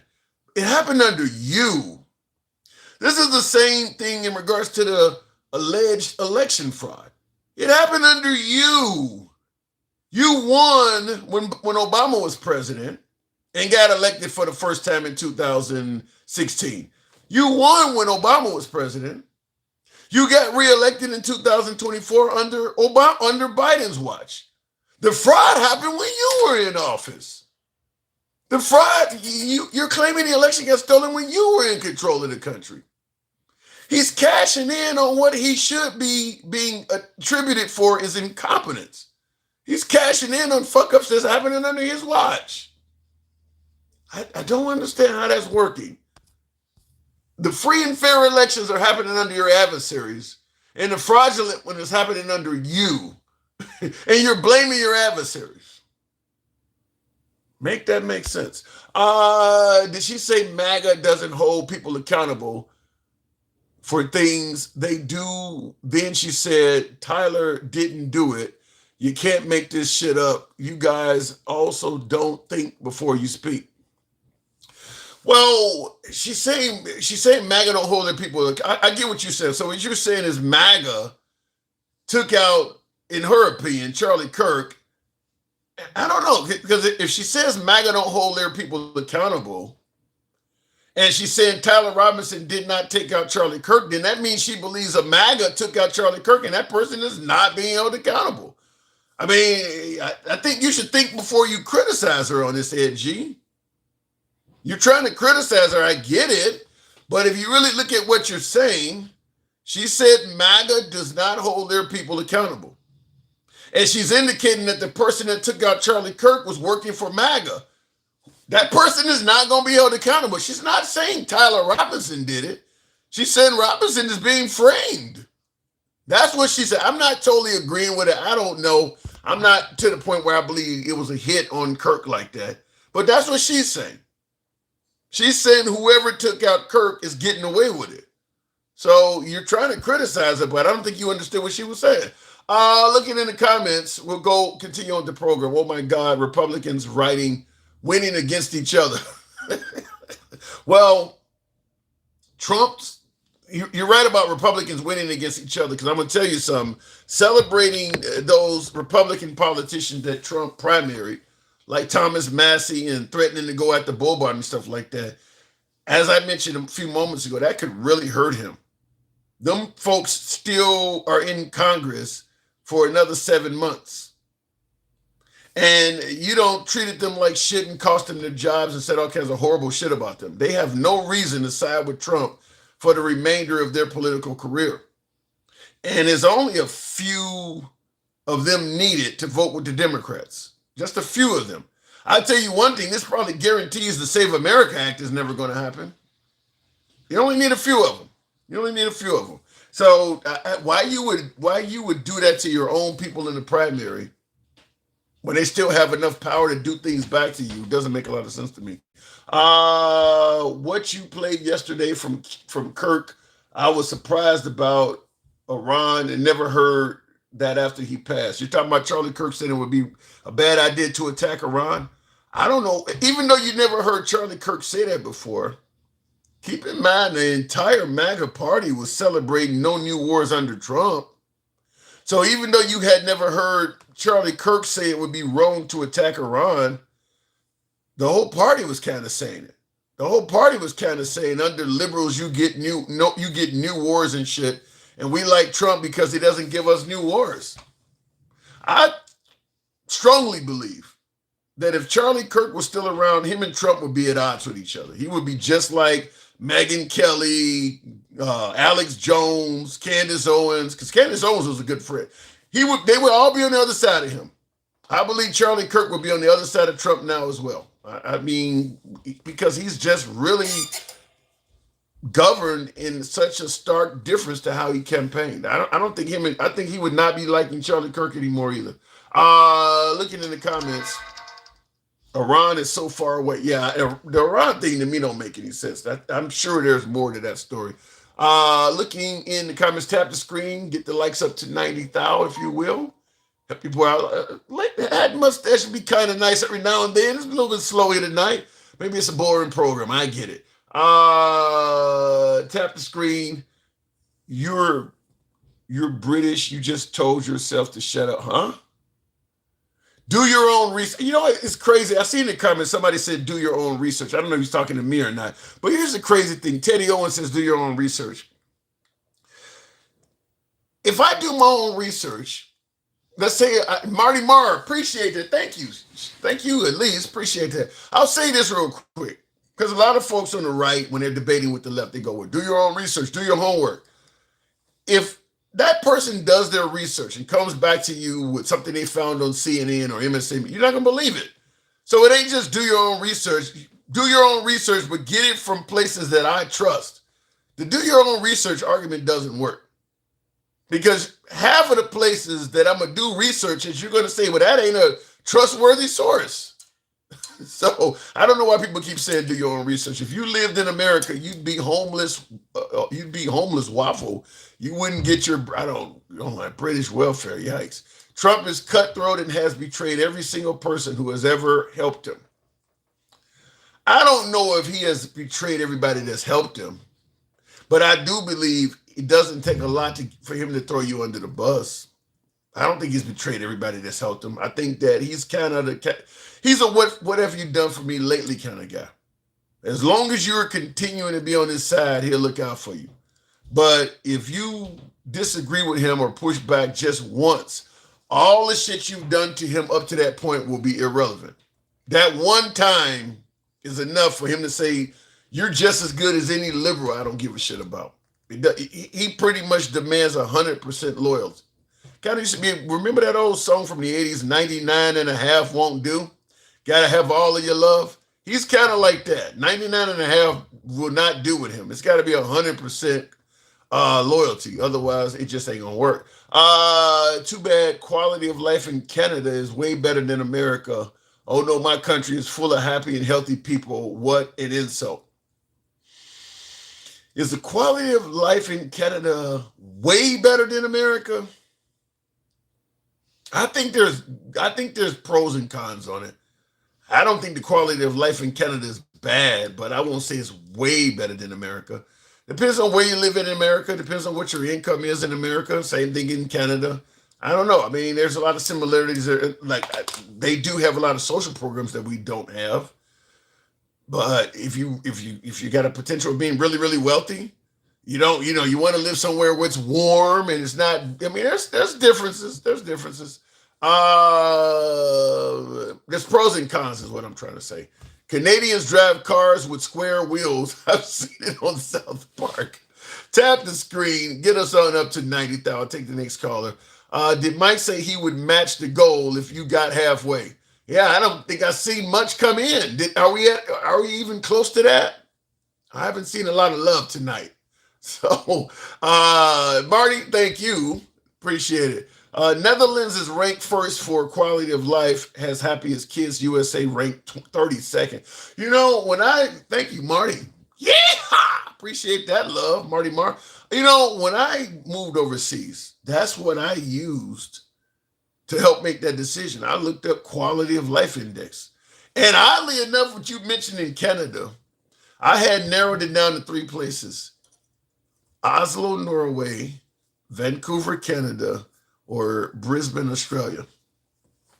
And I ended up going with Australia. And that's exactly what you said. You're talking about quality of life and things like that. They all ranked higher than America. And Norway, which has a really high quality of life, there's a language barrier. I can speak English, so that took them out. In Australia's tropical versus Vancouver, a lot of rain and stuff like that in the Pacific Northwest. So there you go. But you're right. The quality of the happiness index, quality of life index in America is not that great. Leslie, thank you very much for the hat and mustache. Appreciate that. Let me go back to the box. We'll make it happen with Bad Chad Hunter. Good evening, Bad Chad. What's the racism looking like? Because they act like none. What are you saying there, Shanti? What's the racism looking like? Where? Where are you talking about? My last guest came up and went, so we'll continue on with Stick the Ruler. Imagine asking for a pew tax, going to rob someone, war, then coming back to show me and leave with my pew in Hull. Why I don't get what you're saying there. Hold on a second. Hang on a second, Stick. I'm reading the super chat. It says, imagine asking for my, I suppose, gun tax, going to rob someone, war, then coming back to show me and leave with my gun. And I don't understand the wording of that, Joseph. Stick, good evening.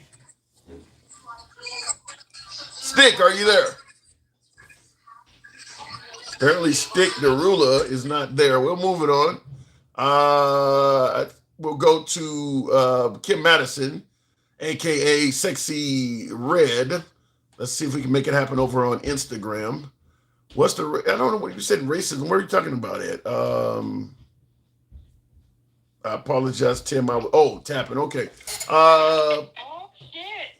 Guess what? I just got out of the shower. Well, you can't see me because I'll be butt naked. But guess what? They did rat me out, Tim. I told you need to stay over here. I told you that. I know, I do. I stay over here for a little while. And I said black and brown excellence, and they got me. Wait a minute. Somebody reported you. It wasn't TikTok, was it? No, it wasn't TikTok. It's just somebody reported me. For saying black and brown excellence? Yes. I got the screenshot for saying black and brown excellence. Well, I told you, you got to include the white people too. I don't got to prove a goddamn thing to crack her ass. There is a lot of white. Wait, hold on. You want my ass fucked up? What about all the white excellence in America? The what?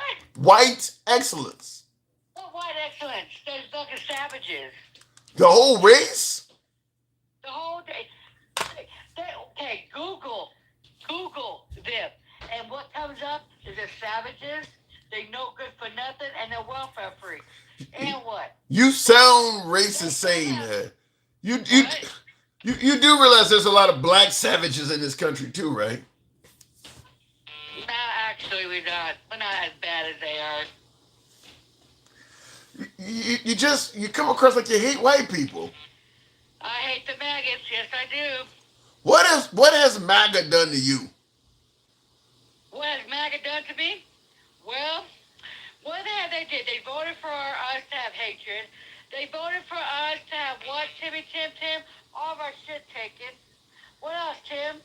They voted for us, but down south that we don't even have a say in the voting. What? Our vote don't really matter?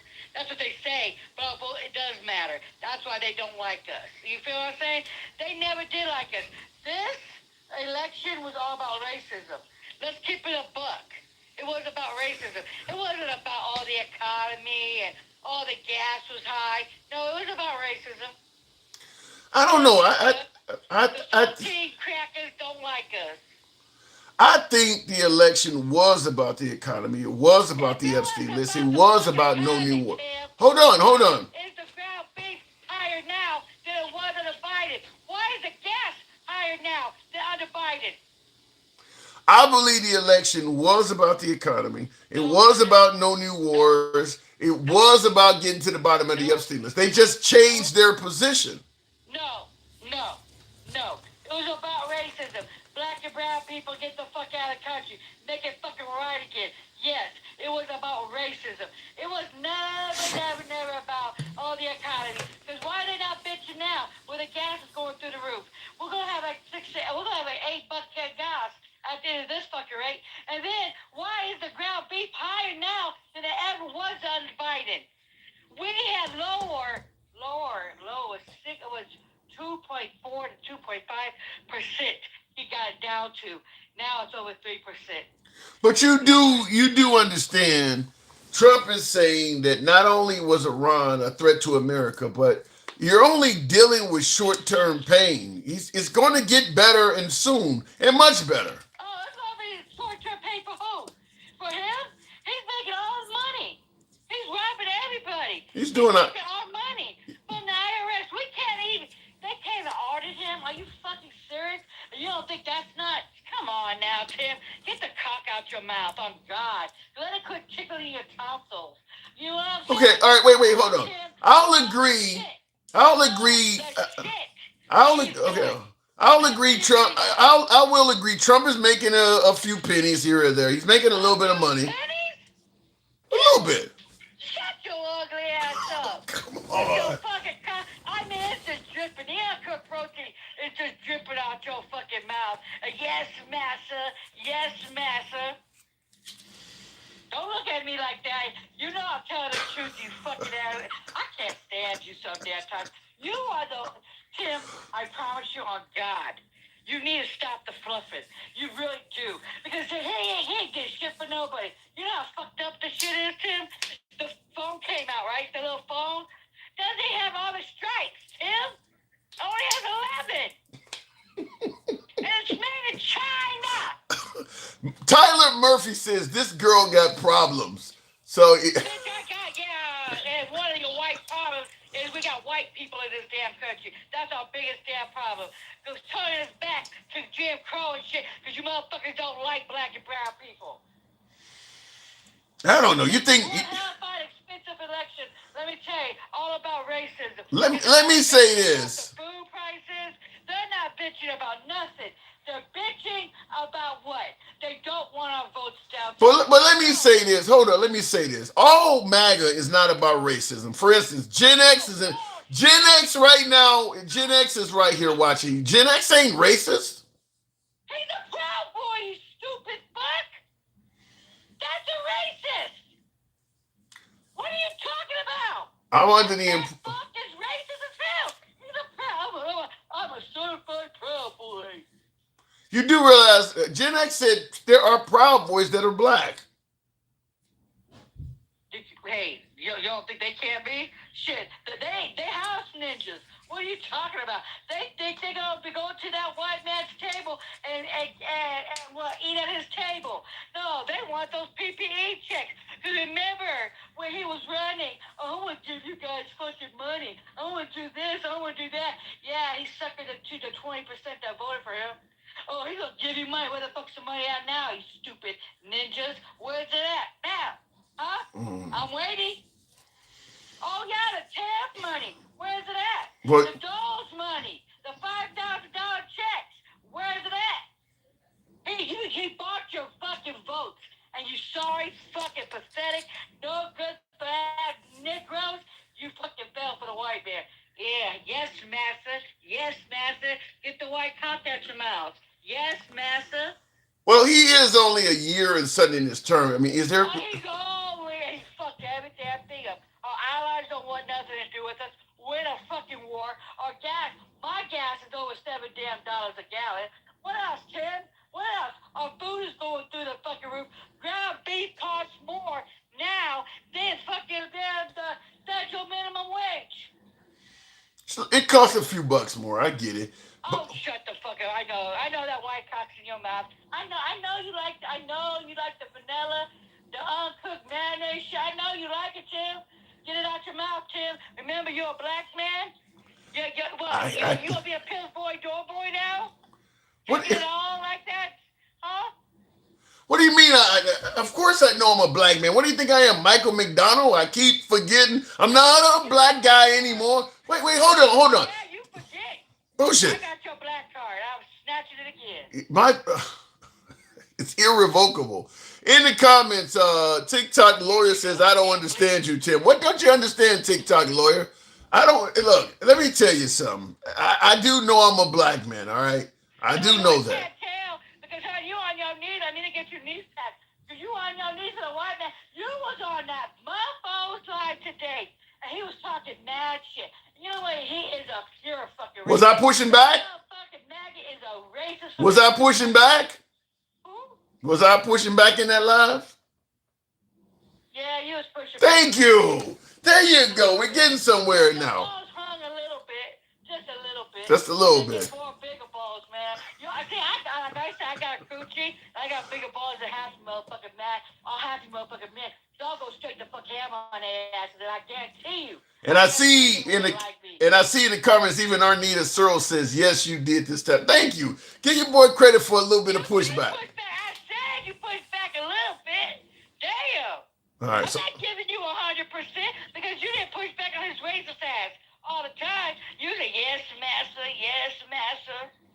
You don't be pushing back all the time, but I'll give you a little bit, prop.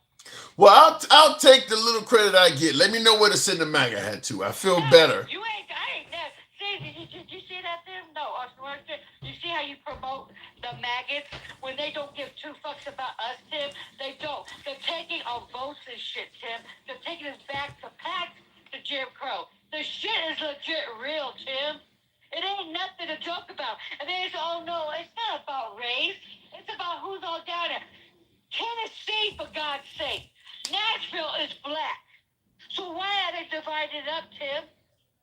Because you know why? What do you suggest? You want the college players to not play ball in Southern schools? Because they are suggesting that. What does that got to do with anything like this about voting rights, Tim? You said what? What does that got to do with anything I said about voting rights? I'm about to tell you. You haven't. Wait a minute. You haven't heard this push that African American athletes should not play for those schools down there and make them that kind of money? We should boycott. We should take our black money and fuck them all. Because you know what? And the blue states should hold back the fucking money. See, because if it wasn't for the blue states, none of those bitches would have food on their damn table. Because they're welfare queens. They always blame the black folks for being welfare queens, right? And the welfare system never was for us. It never was. We didn't even have welfare when we first got our rights to vote. It was before Can you see anything else? Let me ask you. By the way, folks, you guys who are watching on TikTok, smash that like button, get us over 100,000. And for you folks on YouTube, I need you to smash that like button. I haven't asked you tonight, but smash that like button, helps out the algorithm. Do you see anything in MAGA, Sexy Red, other than racism? Can you see anything, any good in it at all? Hell no. Tim, it's all racism.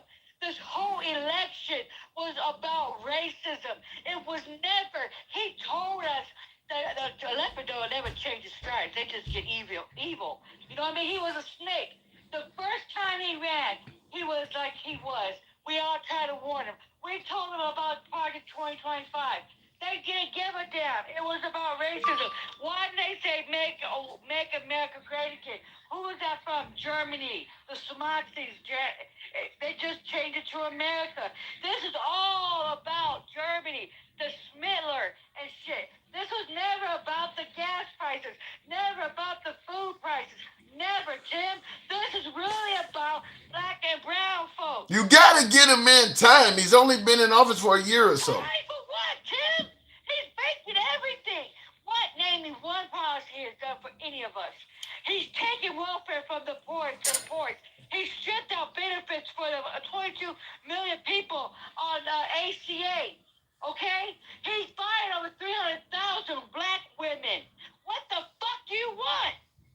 I mean, he could stop. He's stopping Iran from becoming a nuclear nation. Are you?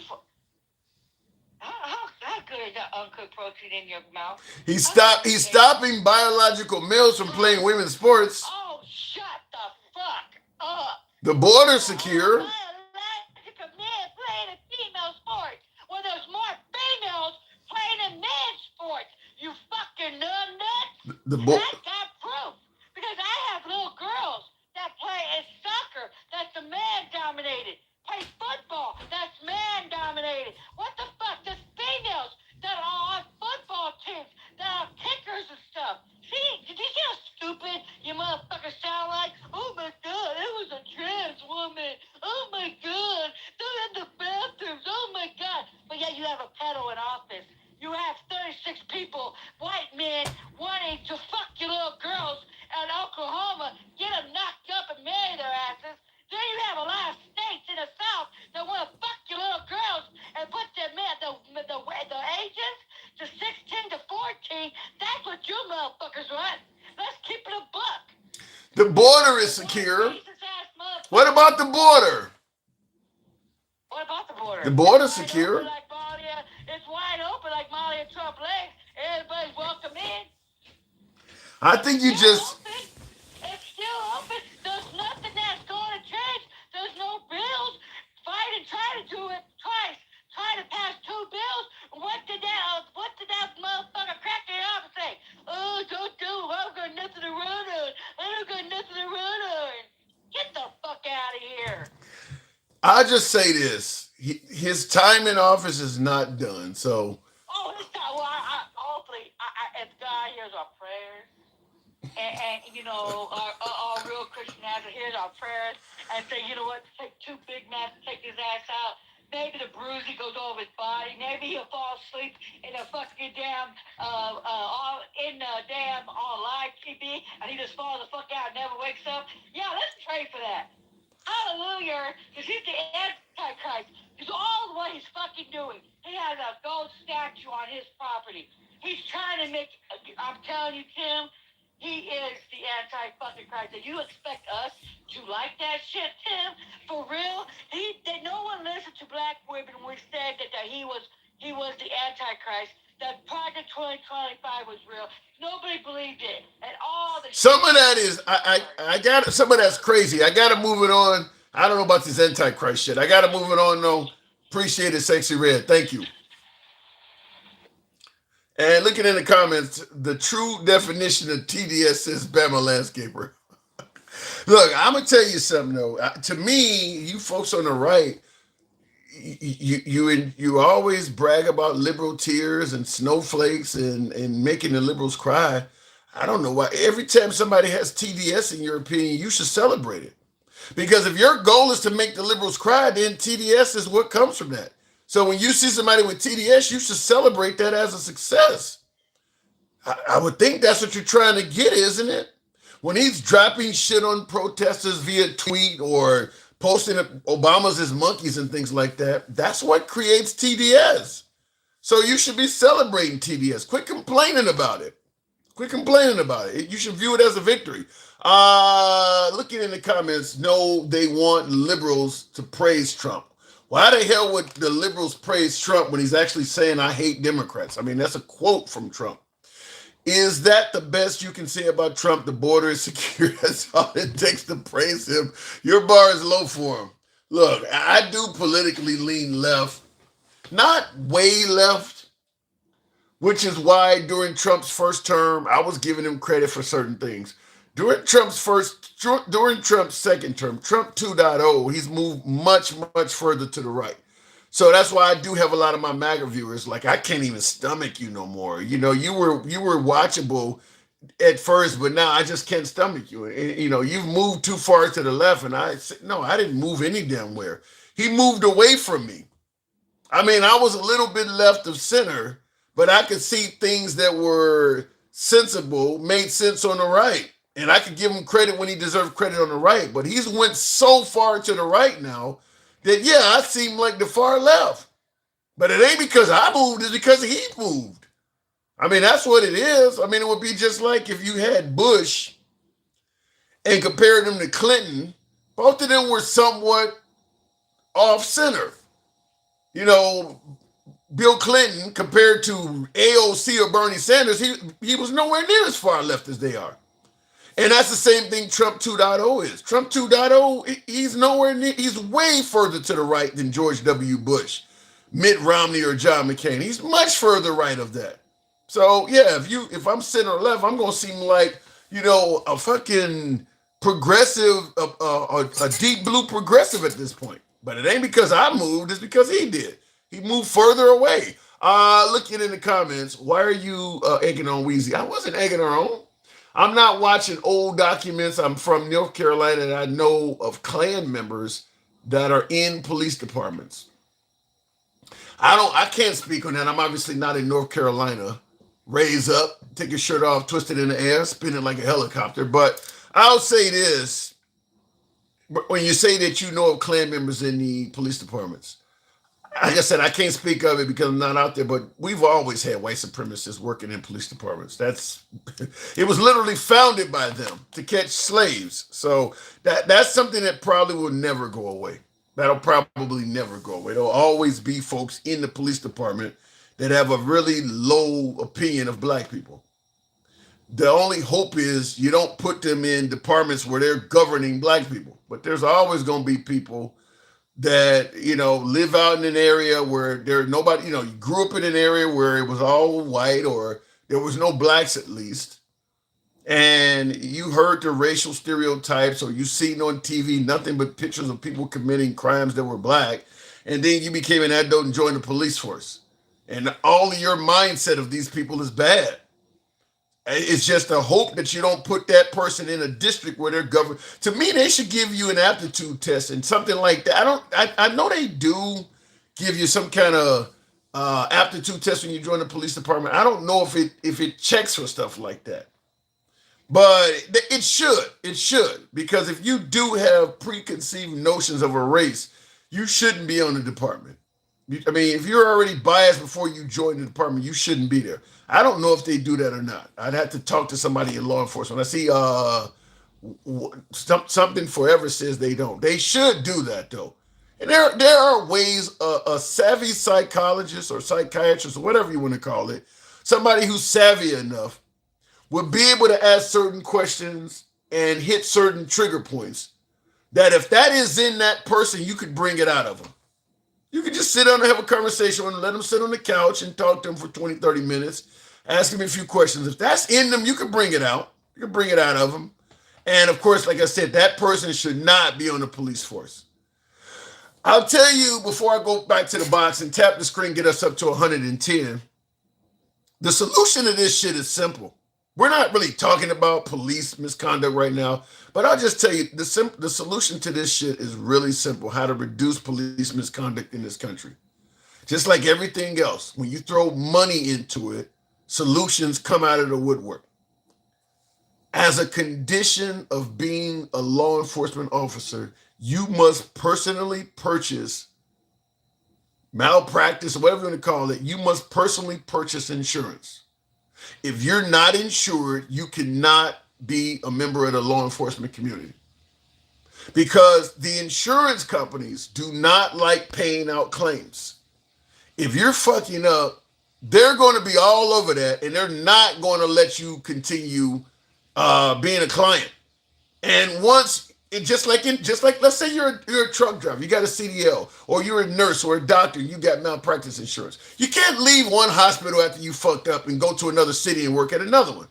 Your bad actions are going to follow you. They know when you get there and make that up, when you apply it to the next hospital, they know you fucked up on the surgery at the last one. They're not going to hire you. You're a liability. They're not going to hire you.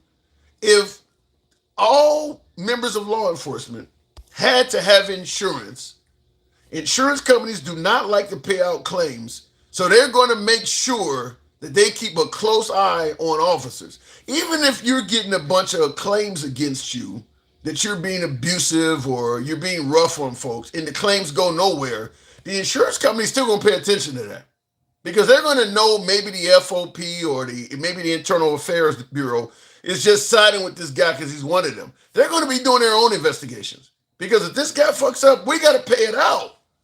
Like Derek Chauvin, for instance, the guy who is serving time for George Floyd. He had like 20-something claims. An insurance company is not going to be insuring that dude. Like, they go on statistical probability.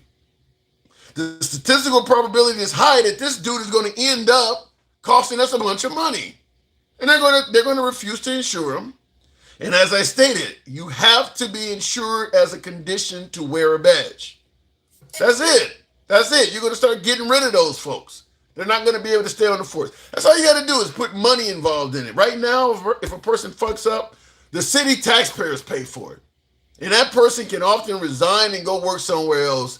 And what he did at the old department doesn't even follow him. Just put the insurance companies in there. The insurance companies, by the way, because I know a lot of folks on the right do not believe global warming is a real thing. The insurance companies, the ones who have to actually insure people that are dealing with natural disasters, they're making it clear they believe in global warming. They're making it clear. They can see the floods and hurricanes and all that shit rising because they're paying the claims. Just follow them. Follow people who actually care about the money. You can get a lot of shit done when money starts being involved. You can get a lot of shit done. For the police departments and law enforcement in this country right now, there's nobody worried about losing money. Once people start having to be worried about losing money, they would fix that real quick. Everyone in the comments says the whole campaign was about dangerous immigrants, but gas is $5.20 a gallon here in Wheeling, Illinois. So how are immigrants responsible for this clown show now? Well, the problem is that they believe, Trump is convinced them that Iran was such a danger to America that they're willing to suffer through the $5.20 a gallon gas you're talking about. I mean, you got folks who believe if they would have had, because Trump said they would have had a nuclear bomb by now and they would have used it on us. How much is too high a price to pay if your safety is in that much danger? If I believe what he said was true, shit, I don't care if gas goes up to $15 a gallon. Fix that problem. Now, I don't believe Iran was going to do that like he said, but a lot of MAGA does believe that. So they're willing to overlook the high cost of gas because they believe he's dealing with a verifiable threat. So that's where that's coming from. Love the cruise. Nobody cares about it, but people like you, awful because Canadians know. You guys still go with the Canadian thing. Love the cruise. Good evening. Hey, what's up, man? Every time I talk to you, I think about being on a nice Royal Caribbean at sea somewhere, man. Hey, man, you and me both. I'm going on one in a couple weeks, though. Really? Where you going? I'm going to ABC Islands, Aruba, Bonaire, and Curacao. Now, who do you sail with? I like Norwegian because I like the drink package so I can drink free. And they don't run out of liquor, and I tried them. And they don't... How much of the cruise do you remember? I had to learn, it isn't a sprint, it's a marathon. I used to get on there and put the pedal to the metal day one. But I space it out now. I watch some of the channels. I don't want to get too deep because this ain't what people tune in for. But I will just say this: I watch some of the cruise channels on YouTube, and I've seen people say it ain't worth purchasing a drink package because, but unless you're drinking 8 or 9 drinks a day or more, they said it's better to pay a la carte for that. Well, if you're going Royal Caribbean or somebody like that, but with Norwegian, they have this thing called Free at Sea Plus, and what that includes is. And it's only $350 per person, so you get unlimited top shelf. How much is it per person? $350. I don't drink alcohol, so that seems like a lot of money. God damn. Well, no, but see, it's a total package. Top shelf liquor, beer, frozen drinks, Starbucks, and then you also get 3 specialty dining. You get your prepaid gratuities included with that. You get a free unlimited Wi-Fi. Oh, okay. All right. Okay, fair enough. Yeah, I paid $100 for what, two or three devices. I think I paid $190 for 4 or 5 days of Wi-Fi on the cruise ship. It's ridiculous. Yeah, and then you also get a shore excursion credit. So you get all that for $350 more. Just the gratuities alone is worth it. Yeah. Basically. Fair enough. All right, well, before you end up going and traveling seas and coming back with the Hunter virus, let me ask you. Man, fuck you, man. Get a little, ain't nothing wrong with a little Hunter virus, baby. It's just a virus. What do you think about Trump being given almost $2 billion because his taxes got leaked? Man, at this point, this man really, I was going to say nothing surprised me, but actually his creativity is killing me. I don't see who is coming up with this stuff for him to take advantage of it.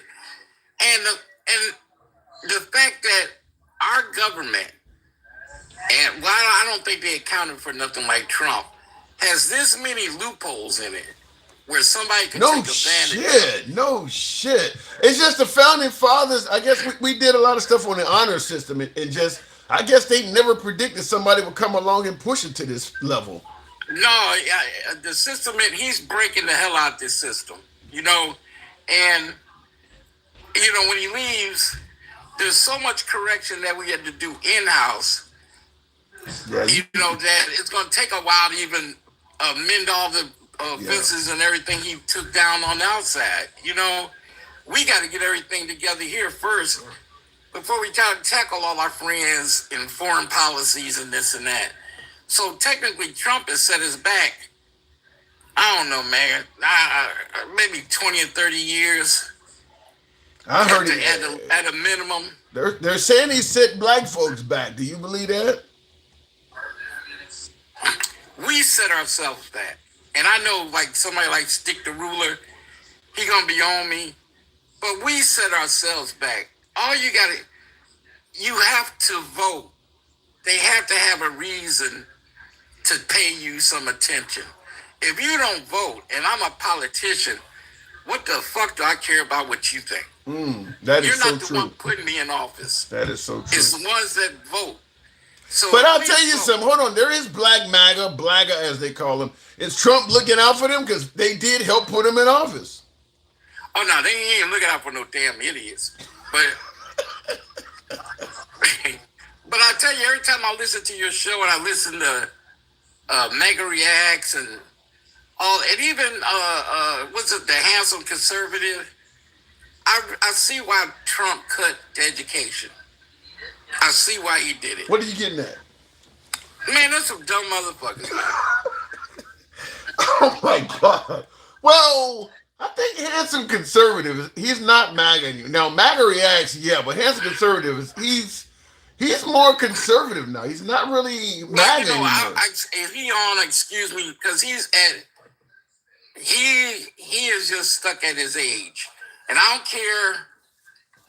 I mean, they may change some, but old white men are used to a certain way. And back in the day when they were young, it was it wasn't like it is now. But they still carry that type of temperament and that type of attitude. Even though they may change some and adapt, they're still used to, yeah, boy, and yeah, you know, you really think that's true in 2026? I don't care what year it is, man. You still got ways when you were a young man, because of the fact that's your foundation. That is your foundation. I don't care. You could try to change, and you may change subtly, but you are what you are at your foundation. How you were raised. Babies ain't prejudiced at all. You can put a black and white baby right off the rip, and they will be best of friends. But how they're raised is how they end up thinking. Well, you got a response. Handsome Conservative says, first of all, I'm not old. Second of all, I don't ever think like that. You couldn't be more wrong about. So he's saying you're judging him wrong. Well, if he ain't old, I apologize, because you sound old as fuck. Oh my God. Well, shit, they say I look old as fuck. I didn't say look. I said he sounds. And all I hear him talk about is, me and my brother, we were just talking.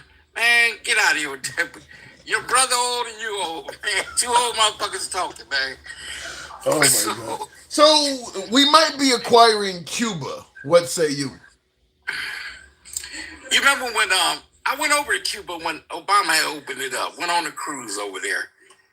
And I gotta tell you, Royal Caribbean had plans to build the port up. Okay, when you go inside Cuba, I was talking to this lady. She had a restaurant. And the restaurant, all the ingredients that you need, all the supplies you have to buy from the state. Then, when you serve your restaurant up, half the profit goes to the state. Yeah. Now, at that time, I thought, well, yeah, they probably do want us to come in here and get the American dollar and, you know, improve the country.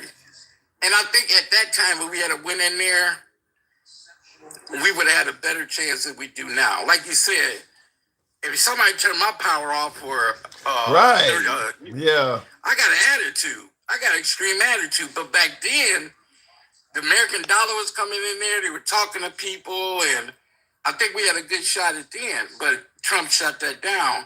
Yeah. But as far as it got to be the only reason he's taking over is because of business. That's what I think. I think Trump wants to make Cuba some kind of real estate development project. Mar-a-Lago South. Yeah. You know what I mean? Yeah. You know, put some golf courses on there, take over all the ocean front. You know, if you go downtown Cuba, well, not downtown, but toward the center of town, man, those buildings are good and raggedy. And just to build it up, trash, I mean, just clean the whole island up, it could be a gold mine. And you say they're gonna it's gonna be what, slave help? Isn't that what they do across the Caribbean all over? Yeah, you go to Jamaica, you go to a resort. That's all Jamaican people. Yeah, that's what I'm talking. That's what I'm talking about. You can go there and tell the Cubans, you know, Trump or somebody that supports him that speaks Spanish, you know, convey the message that Cuba's going to be a beautiful place once we're done. You'll all have jobs. I mean, Trump is really good at selling shit like that. That's the area where I think Trump excels. I don't know if he's going to be involved with that, but I know, you know, it's funny you should say that and then end up in China, because there's going to be some rich Chinese people over there buying that land. Yeah. There's going to be a lot of rich people. It isn't just going to be American. Those resorts and everything are going to be owned by everybody. Well, if Trump takes it over, yeah, he's going to take it over. Then he's going to be able to control who can buy. He's going to be able to control who can buy shit over there. Yeah, yeah. Now I heard who is that, Jeremy? And Jeremy's starting to grow on me a little bit. I heard him, but I don't know what the problem is. The other day I heard Stick the Ruler, and now I hear they must really think Secret Service and the Army ain't shit. Because Stick the Ruler, come on, yeah, they come to my house.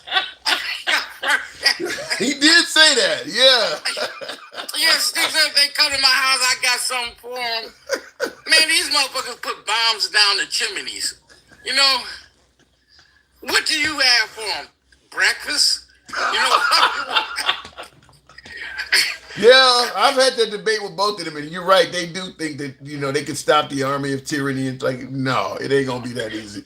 In the comments, though, just because we see things when we get it, army releases stuff, and when we find out like drones and all that, ain't no telling what they got now. You know, by the time we get it, that stuff is obsolete to them. yeah, And you gonna sit up here and think you're gonna take on the army? Come on, man. yeah, stick. Stick thinking he could take on the CIA and Secret Service? Come on, man. He did say that. In the comments, I want to point out something. Silic says, 3348 says, actually, Trump has donated more to black-only schools and renovated more low-income housing than any other president. Look it up and don't lie. Have you heard that? Oh, man. Oh, Jesus. Oh, Jesus. Oh, my God. Who said that? Go ahead. Who said that? One of my viewers on YouTube, he says, what did he say? Trump has donated more money to black-only schools and renovated more low-income housing than any other president. Look it up and don't lie. Man, I don't know where these MAGA motherfuckers. Like I said, education. You know, if he did renovate low-income housing, guess what he did? He took it over and sold it. Mm-hmm. He didn't do it for the people there. He did it for profit. So get the fuck out of here with that. I mean, you're looking at the man. The man doesn't even care about. That's what makes me mad. I understand rich white people and even rich black people voting for Trump because he's for them. Mm-hmm. All you broke motherfuckers on here listening to us, you ain't have no business voting for Trump because he doesn't give a fuck about you. Nobody from middle class on down had any business voting for Trump. So you're not voting for your best. I disagree with that. I mean, hold on. You got what, like, what's that, Gen X? Is he the one that's in Wyoming or whatever? He's in Montana. Yeah, Montana. Yeah, nearby Montana. That motherfucker can barely breathe, and he gonna vote for Trump, and Trump about to take Medicaid away. What the fuck, Tim? Oh my God. I ain't gonna touch that. I'm not gonna touch that. Look, there are reasons to vote for Trump. Let me spin this shit. Hold on. People favor him. He's pro-life. That's a reason. He's pro-Second Amendment more than the liberals are. That's a reason. He don't want boys and girls sports. He's more in favor of securing the border. There are reasons for a poor person to vote for Trump over the liberals. No, you're a damn lie, Tim. As far as the immigration, okay, he may have tightened up. I don't know. That's what he tell me. I don't know. That's what he tells me, though. So, okay, maybe that's one lie I might fall for. Okay. Okay, what, transgender? Oh, yeah, the one person that did that, okay, we're going to punish them. One person. Just one, huh? Okay. Just one. That's all. It was just one. It was just one person, Tim. Oh. What else you say? The border. Oh, I said the border. Okay, I might give him that. That's what he's telling me. All right. That's it. Pro-life. Oh, man, come on, man. Yes. You know what? That's a touchy subject. Religion in schools. Religion in schools is some people's favorite. I mean, that's another one. He's more promoting than the left would. He ain't promoting no damn schools. He want these motherfuckers to stay stupid. He told them, I want uneducated people. But that's one way to do it, Love the Cruise, is once you force people to... Right. Get rid of the motherfucking schools. Don't say he pro-school. He against schools. No, what I'm saying is religion is a really good way to control the masses because they will automatically... The minute you start saying, God wants you to do this, people stop asking questions. So you can that's a benefit to put that in schools. If you want to control people, have them believing that God is telling them to do this stuff. People don't question that. You're right. Religion has been used to take over countries for the longest. Yeah. It just ain't here. It's been used since the beginning of mankind.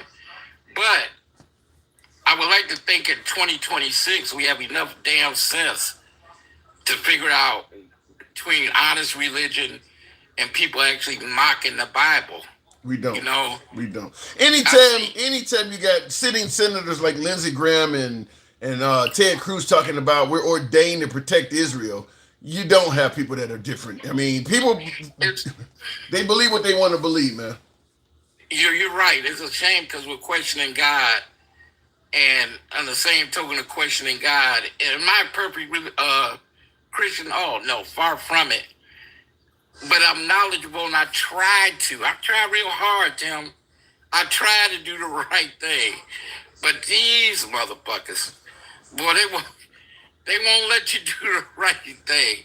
They do some stupid stuff, really, and it ain't for me to judge, but it affects me. You know, like all these motherfuckers voting for Trump. Now, what they got, the FAFO? Yeah, okay, but guess who else finds out? I do. Everything happens, I end up finding out too. Listen, the man still has 2+ years left. He's promised that it's just short-term pain. Things are going to get better, so you got to ride it out. Tim? Huh? Do you believe that? It don't look like that's going to be accurate. The man ain't got nothing to lose.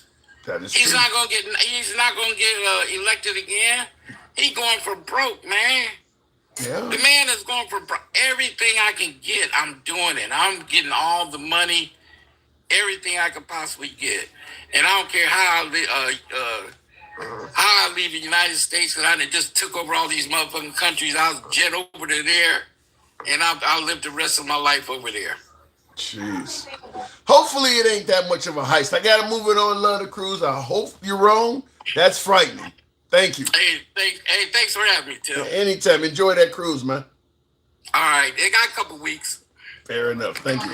Tap the screen. By the way, if you enjoy uncensored dialogue from outside to the owl, I'll ask this time if you're watching us on Instagram, TikTok, Substack, or Clapper, follow the program. If you're watching us on YouTube, give us a sub. We're here most weekdays. Looking in the comments here, somebody said hard cooked mayonnaise, says CBOG Kush. I don't know what that was in reference to, but hard cooked mayonnaise.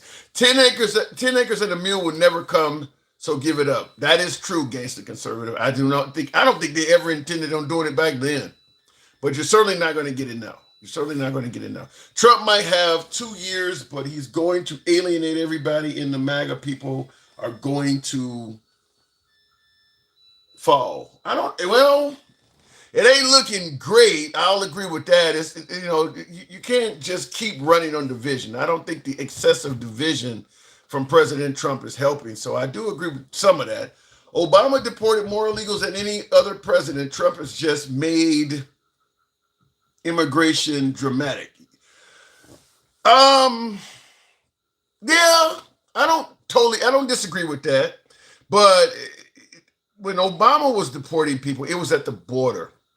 He wasn't going in U.S. cities and doing smash and grabs. So, yeah, you're right. He absolutely made it more dramatic. I'm not answering your question. He's made it more dramatic. Not only did he make it more dramatic from how he's doing it, but then the boasting and bragging, the celebration of bringing misery to other people. You know, you go on any video where ICE is roughing somebody up or dragging them out of a car, and all of the MAGA folks say, "This is what I voted for, yay, yay, yay," like it's a gladiator sport. So I've been saying this constantly. I think Trump could have been a lot more successful if he did the exact same shit he's done now without all of the fanfare, all of the bragging and boasting and tweets and stuff like that. That just literally creates enemies. I mean, look, if you're at war with Iran to keep America safe, we can debate that. But to post pictures of people being blown up to rap music, like that's something to brag about, once you start doing that, you kind of lose the high ground. And he's done that. I mean, like the same thing with the Venezuelan boats being blown up. That didn't need to be televised. Why are you bragging about killing people? That didn't benefit America whatsoever. Because a lot of us don't even believe the boats were coming here or even carrying drugs. But why brag about that? Why are you constantly celebrating killing people? Whole civilization is going to die tonight. There's not going to be many of them left. You just seem like you're enjoying killing people. So you could do the same. Imagine if George Bush did that. Okay, they got weapons of mass destruction, but then you're killing folks and bragging about it. He would have faced the same backlash. And I think that's what's really hurting Trump is the constant boasting and bragging. I mean, it's just like let's just take a sports team. Let's take a team like the Yankees or something. Winning a bunch of World Series is one thing. Just bragging and imagine every error they see in the opposition. Every other team in the American League that makes an error, they post it on their page and laugh about it. He dropped the ball. It's on the Yankees website. They laughing about it. You're gonna make people hate the team. You're going to make more people hate the Yankees by doing that, as opposed to just go out there and win games and win a championship. But when you're ridiculing and taunting so much, it makes people not like you. That's the Trump derangement syndrome that the right complains about. Well, you're creating it. You're planting Trump derangement seeds by doing that stuff all the time. So I know the right really likes it. They like taunting the left and all of that, but they don't like when it comes back home. It's like they think that he should be able to say all kinds of awful shit and there should be no repercussion to it. And that's not realistic. If you don't realize the Democrats and Republicans are bought by Israel, you just aren't paying attention. I don't even know if they're being bought by Israel. I actually think there's a lot of folks that do believe riding with Israel is biblically prophesized. They believe that there's an order from God. Now, the money helps. You can buy off some of the folks who don't believe the religious shit, then yeah, you give them some money as well. But I do believe some folks believe that they're doing God's work by riding with Israel. They're not separating church and state. And that's why I think some of the problem is. He says some uncalled for shit, but he's not doing anything but no other president has done before. Everything he's done is just televised nowadays. He's not. That's not. Yeah, he's doing other shit that other presidents haven't done. He's doing a lot of shit that other presidents haven't done. I mean, to go in there and call the Somalis garbage. Give me something any other president has done that's comparable to calling a whole group of people garbage. Rapists and murderers. They're letting out insane asylums, eating cats and dogs. No, every other president ain't done no shit like that. He's one above and beyond. He's one above and beyond. You're trying to make it sound like he's one of many. Every other president don't do stuff like that. And that ain't got nothing to do with the media or anything. That's him saying that shit during an interview.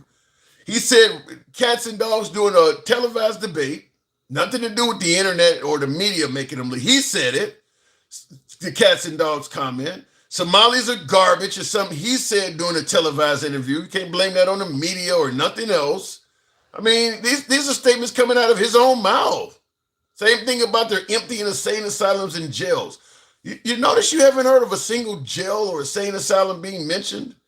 So, no, he's doing shit that's bringing misery on himself. Nobody's making him say that wild ass shit. So when you say he said some uncalled for shit, yes, he has. But the idea that he ain't done nothing that any other president hasn't done, that's bullshit. Yes, he has. Yes, he has. The left is doing the same thing. Obama's immigration policy was about the same. Everything is being televised nowadays. Like I said, give me something that equates to saying Somalis are garbage from any president. Give me a president that has called a whole group of people garbage. There's no other president has said nothing that horrible. I mean, if you want to try to downplay Trump, there was some dude in Harlem that said something similar. He was a leftist. No, he's the fucking president. A president is a hierarchy. Compare him to other presidents.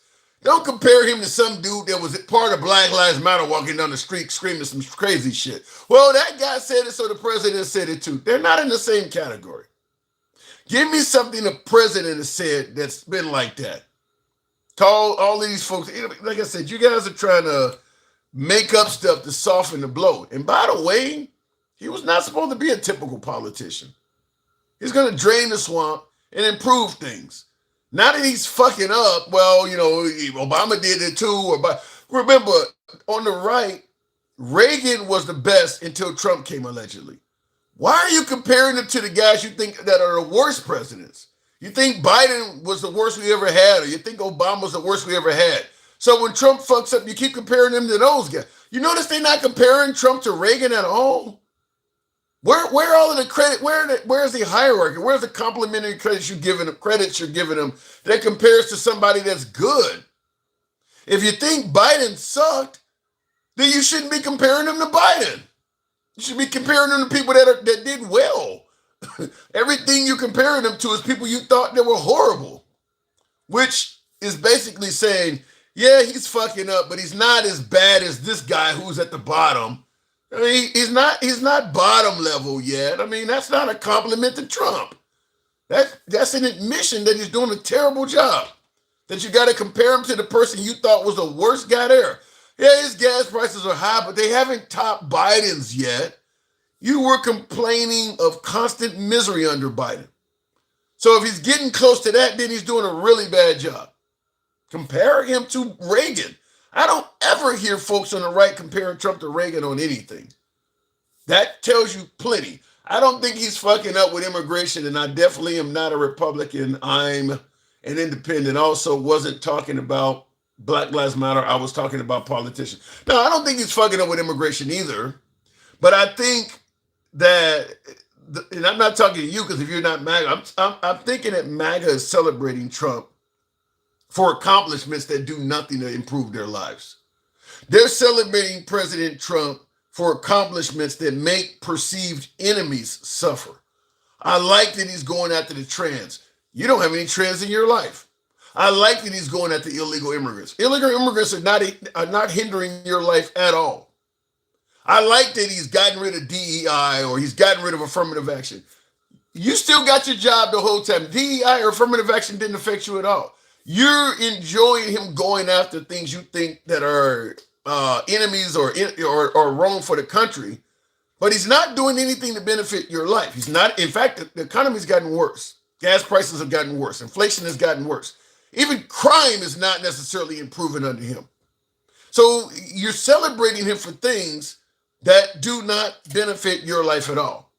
You just like to see him going after the bad guys, the people you think that are bad guys. That's not tangible for you yourself. If he serves 4 years and at the end of those 4 years, the border's secure, trans cannot play in the wrong sports or use the wrong damn bathrooms, but you're paying $6 a gallon for gas and grocery prices are off the chain, how is your life really better? I don't understand that. He's not doing things that is improving the life of MAGA. He's doing things that are giving you entertainment value. I like when he posts a picture of Obama's his monkeys. Did that really bring down the price of anything for you? You got to laugh. I get it. It makes you laugh, but you're still suffering financially. You get a laugh when he's dumping shit on protesters. How much did that do for the price of a steak, though, for you? It's doing nothing. It's doing nothing. It's giving you some laughs, and we've tuned in to champion the laughs and totally ignore the fact that nothing is becoming beneficial in your life. And the only saving grace is, well, but Biden, Biden didn't do it. That's doing nothing for you. Blaming another person that you think was a bad guy. Immigrants, LGBTQ, we can say, but Biden, but Obama. When do you get to the part where you can say, my life is improving because of what he's doing? When is that going to happen? Unless you just feel happy to continue blaming other people. Maybe that is the reward. Anyhow, folks, I do appreciate the 130,000. Thank you, folks. Nothing for America. I don't see it. And taking Cuba is not going to benefit America either. What we did in Iran is not going to benefit America. And there's definitely no benefit to Venezuela. And I don't think there's any benefit to Cuba. But it's all costing us money. All of those explosions you see with drug boats being taken out, each one of those explosions, you're probably watching $100,000 go boom. It's costing you money for something that's not going to benefit you at all. Have you seen any benefit whatsoever of us acquiring or changing the regime in Venezuela? Has that benefited you at all? Real talk. Thank thank you for that dinosaur. Wow. Thank you, Real Talk. Appreciate that. Caribou for the hat mustache. Thank you. Healthcare drugs are going down, says that's one. I'll concede that. If he can bring down the price of some prescription drugs, I will concede that is a good thing that Trump has done. That one does seem to be something that is legitimately taking place. But overall, when you listen to all of the shit he campaigned and promised, in terms of actual delivery of shit that benefits you, is few and far between. Few and far between. But the lowering the price of drugs, I don't know, the Trump kids bank account or whatever that is, that could be positive. Years down the road, of course, but that could be beneficial. But think about all the shit he promised you. Most of that stuff, the overwhelming majority of that stuff has not happened, and it's not even close to happening. It's not even close to happening. Fuck. Real Talk. Let me go ahead and take another caller since you've shown an incredible amount of love. Arsha, fine. Every year after COVID, prices began going up. No president can make that shit go away or come down. Then why fucking promise it? Then why promise it, Ro? He promised to do that. Now you're going to tell me after COVID, prices have been going up and no president can make the stuff go down, go away or go down. Then why did he campaign on it then? Why didn't he know what you're talking about? Unless you're going to admit that he just lied to us to get elected. Arsha, good evening. Good afternoon. That's right. You're sick. What is it, 1 o'clock there? It is about 2:18. 2:18 p.m. So yeah, afternoon, yeah. I have got to go visit the islands. That sounds like a beautiful place. It is. I'm sitting out here, icing my knee out on my back lanai. Nice cool breeze. Yeah. Yeah. Anyway, yeah. So my takeaway from as of today, this is my takeaway. I believe that instead of the Republican Party, or the MAGA Party and the President of the United States, they would rather cheat because they care more about winning than they do about earning Explain our that. support. So, okay. What is your plan? How, if it's like, if you have to redraw new lines to ensure more, perhaps victory. I get it. Then you know something? You're unwilling to reach out and earn the votes. The people's. You're not even trying to pander. That's a good point. That's something I've said that is that you're right. If you're doing so well as president, you shouldn't need to gerrymander to get more votes. You should have earned them. You're doing this because you think you might lose. Yeah, and regardless, you can say the Democrats go out to the black and pander to the black communities. They pander to the LB. Okay, at least they're going to those communities, listening, and perhaps offering some sort of promise, right? A campaign promise or a policy idea. The GOP currently is not even willing to come out and feed us something. It's not even, you're not even feeding us crap. You're just instead willing to. We don't really have any ideas for you people, but instead we really know how to suck, because nothing sucks more than sucking.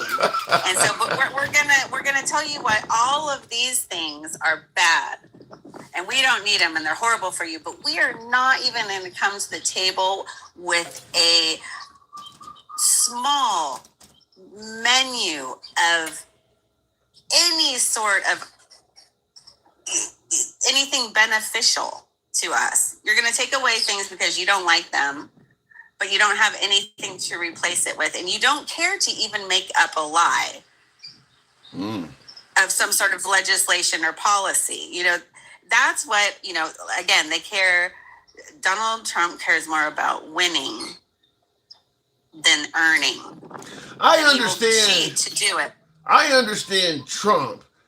But where I'm more lost is MAGA. Like, okay, why would you? Okay, if right now the economy's not doing well, and a lot of Trump's campaign promises have not been met, why would you be in favor of him gerrymandering to give yourself more of what you're getting? Under Biden, you didn't want more of the Biden economy. Okay. You wanted him gone. Why would you want more of the Okay. Trump economy?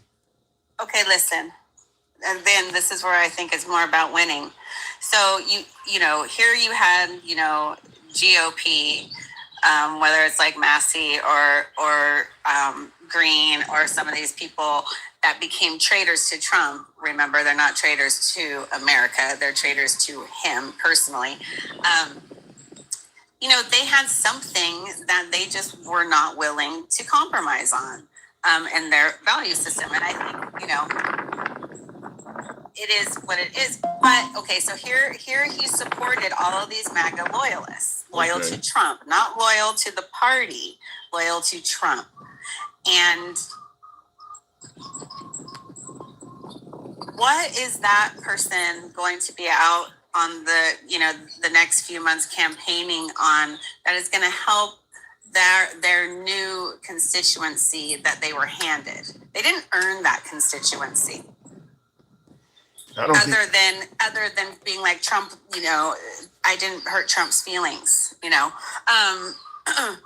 When it comes down to each party, whether it be the Democrat or the, you know, winning whatever seat that is, I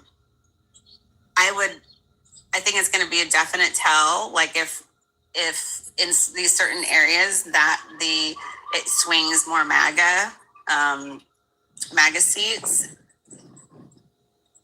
Because at this point, you're only going because you're a part of Trumpism, not because you're for policy. I don't know if it's change. I don't know if it's gonna work like that, Arsha. I think some of these districts that they gerrymandered and they expect to go red. I think there may be a possibility that a lot of formerly known red voters may either not vote or may actually vote blue. I mean, like I said, with the economy the way it is, I don't think the Trump administration and some MAGA realize some of these folks are not still with you anymore. They actually wanted what you campaigned on. They're not following you with the changes. And that's what I'm saying is, if in fact the appointed person, you know, wins and it does go red and all, you know, by a landslide, then that will say a lot about the Republican Party or the lack of the Republican Party. So it should be interesting because, and I do believe this is a very transparent administration, because he tells us all what he's doing on national television. Well, some of the times what he said,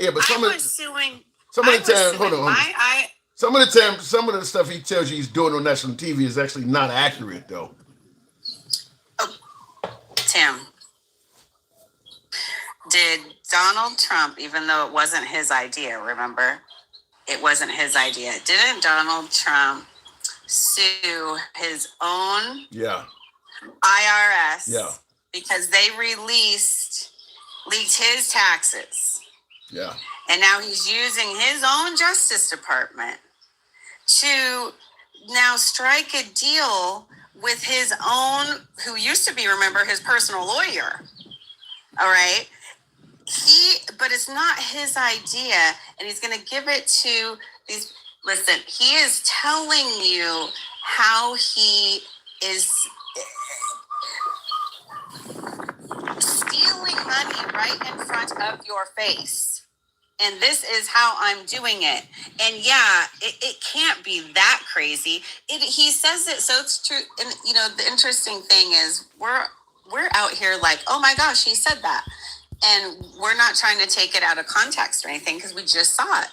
We just saw Donald Trump say, I don't ever think about American people's financial situations. The only thing I care about is Iran having a nuclear weapon.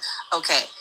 So again, saying it out loud, why is it that MAGA are the only people that have to twist it for their own sanity or moral compass to be like, oh, he didn't really mean it like that.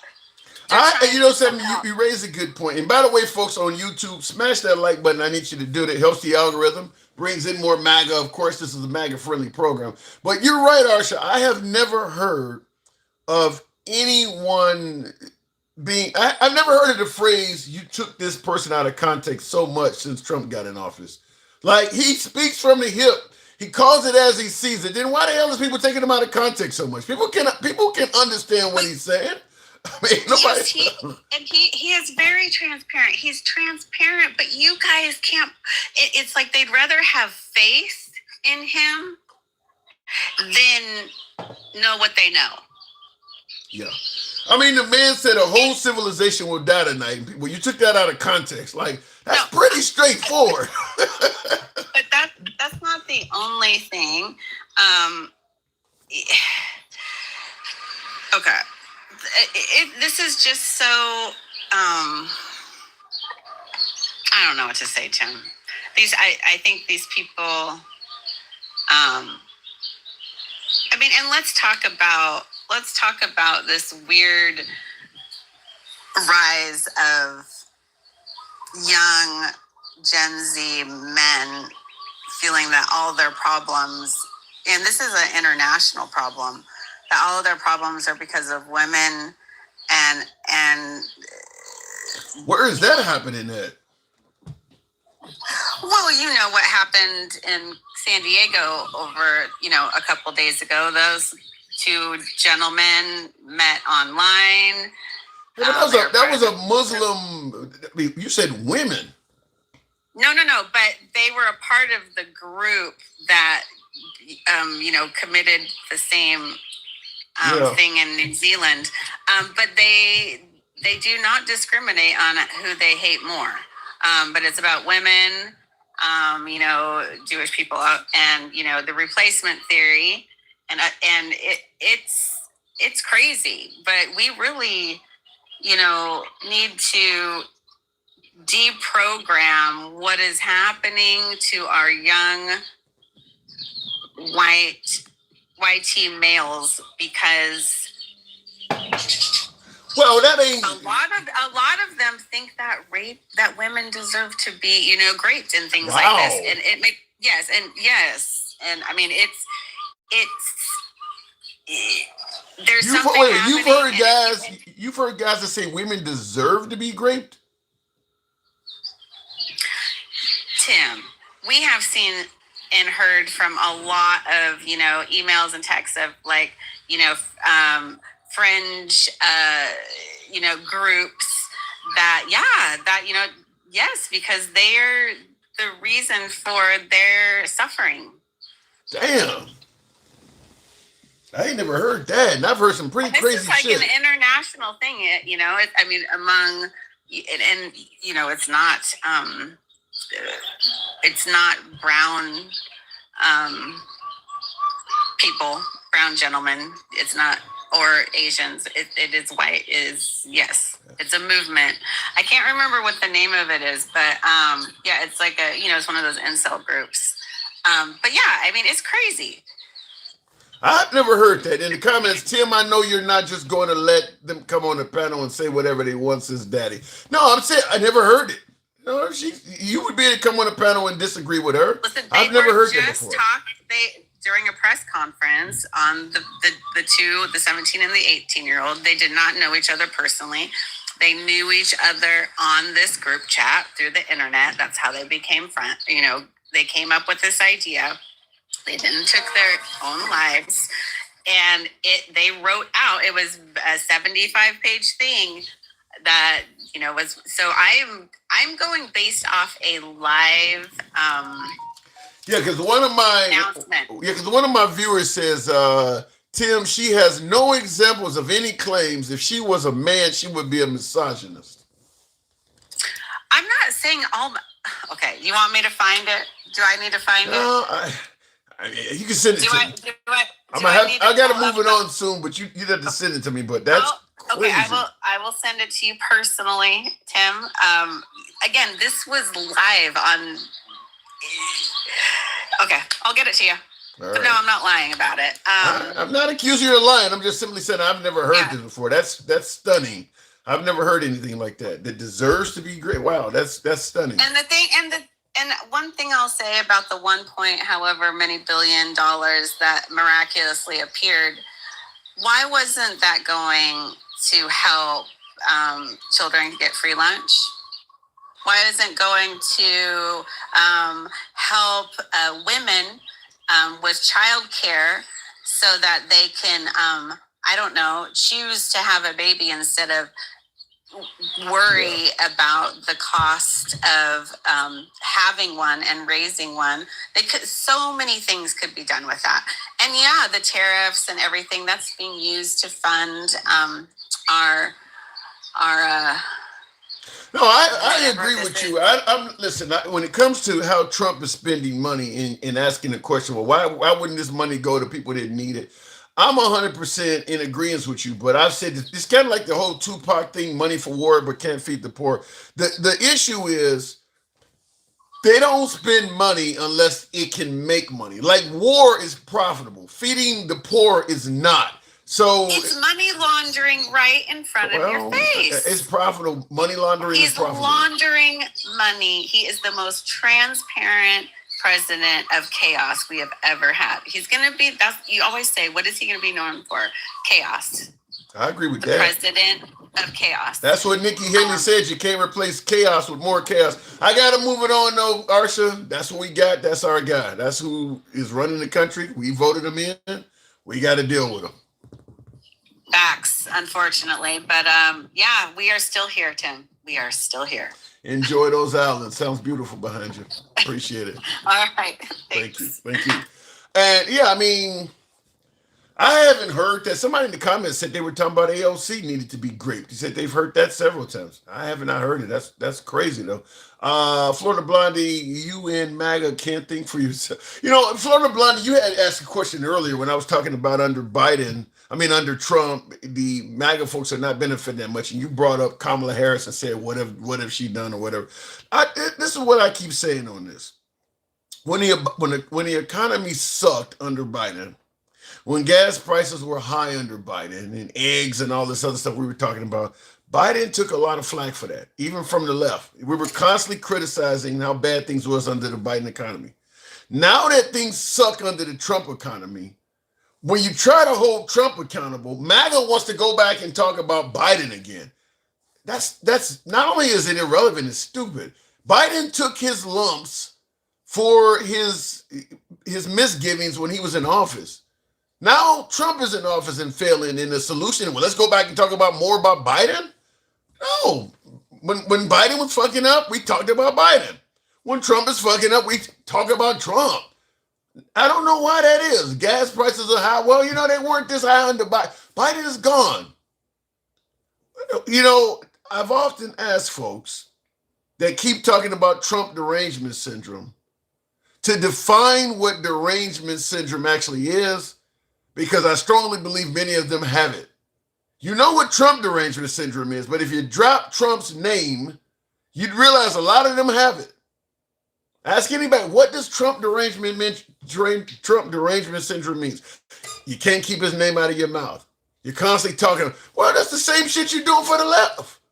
You can't put a microphone in front of Trump's mouth without him talking about Biden or Obama. Does he have Biden derangement syndrome? According to the definition of the right, he does. So I don't get it, but I don't understand why we're still talking about Biden during Trump's economy. Biden is gone. Some would even suggest that's why he is gone. People were not happy with the performance of Biden. Economy, border, you name it. So he's gone. So now when people are not happy with Trump's performance, we go back to talking about Biden. To me, that just ranks as stupid. That makes no sense at all. Joe was such a great president compared to the convicted felon with child sex trafficking scandal. Yikes. I won't put Biden. I would never. I don't see Biden as a great president. I think, to me, the biggest benefit of Biden at this point, professionalism, and just staying out of the fucking way. We don't need him we don't need Biden on TV every night. And for all of the claims that Biden was tripping over words and falling asleep, Trump is doing a lot of that shit now too. Just a president that gets on TV, says what needs to be said, and gets out the fucking way. We don't need a comedian. We don't need an internet troll. We don't need somebody that likes to make people laugh at the expense of other motherfuckers. Just go in there, do what you campaigned on, run the country well, get your 4 or 8 years in, get your legacy, and bounce. That's all we need. We don't need all the other shit. We don't need a class clown. And that's what folks seem to like about this, is that he is doing better as a class clown. It's almost like the teacher that likes the student because he's a class clown and keeps everybody laughing, as opposed to what he actually does when he's failing the class, but because everybody's laughing, okay, well, I'll keep him in here. Shit don't change, I tell you that. Giant Robot, thank you very much. She didn't listen to anything said about Biden. I don't know why, like I said, I don't know why he's still coming up. Biden paid the ultimate price for doing bad. He got voted out. He got kicked out of office. He paid his price. I don't know why bringing him up while Trump. Now, look, if Trump was doing well and he still wanted to ridicule Biden about how much better the economy was under him, which is what he would actually do, I still don't believe you should just be ridiculing your predecessor, but that would make a little bit more sense than now that things suck. MAGA keeps bringing up Biden. That ain't gonna fix shit for what, bringing up Biden. The guy's dealing with cancer. The guy may not even be around much longer. Bringing him up for what Trump is doing makes no sense. Helps nobody out. That doesn't help anybody out. Kamala Walla Dingalong would have made this country into communism. Well, would you prefer fascism? Would you prefer fascism? If you think Kamala was heading towards communism, would you prefer fascism? Where people say something bad about Trump and all of a sudden he's threatening to take away their FCC license. Does that sound better? Let's call it as you see it. And by the way, when the last hit was on Trump, J.D. Vance on TV, Carolyn Leavitt on TV talking about calling Trump a fascist is why people are trying to take his life. You guys have no problem calling liberals socialists and communists. Not to mention you've called them fascists as well. I don't understand this shit. Just get in there, fix the economy, keep us safe, and run the country like a dignified individual. Fuck all that other shit. It's your boy Tim, the Handsome Liberal. I'll catch you guys tomorrow. Appreciate you tuning in. Subscribe, follow, take care, have a good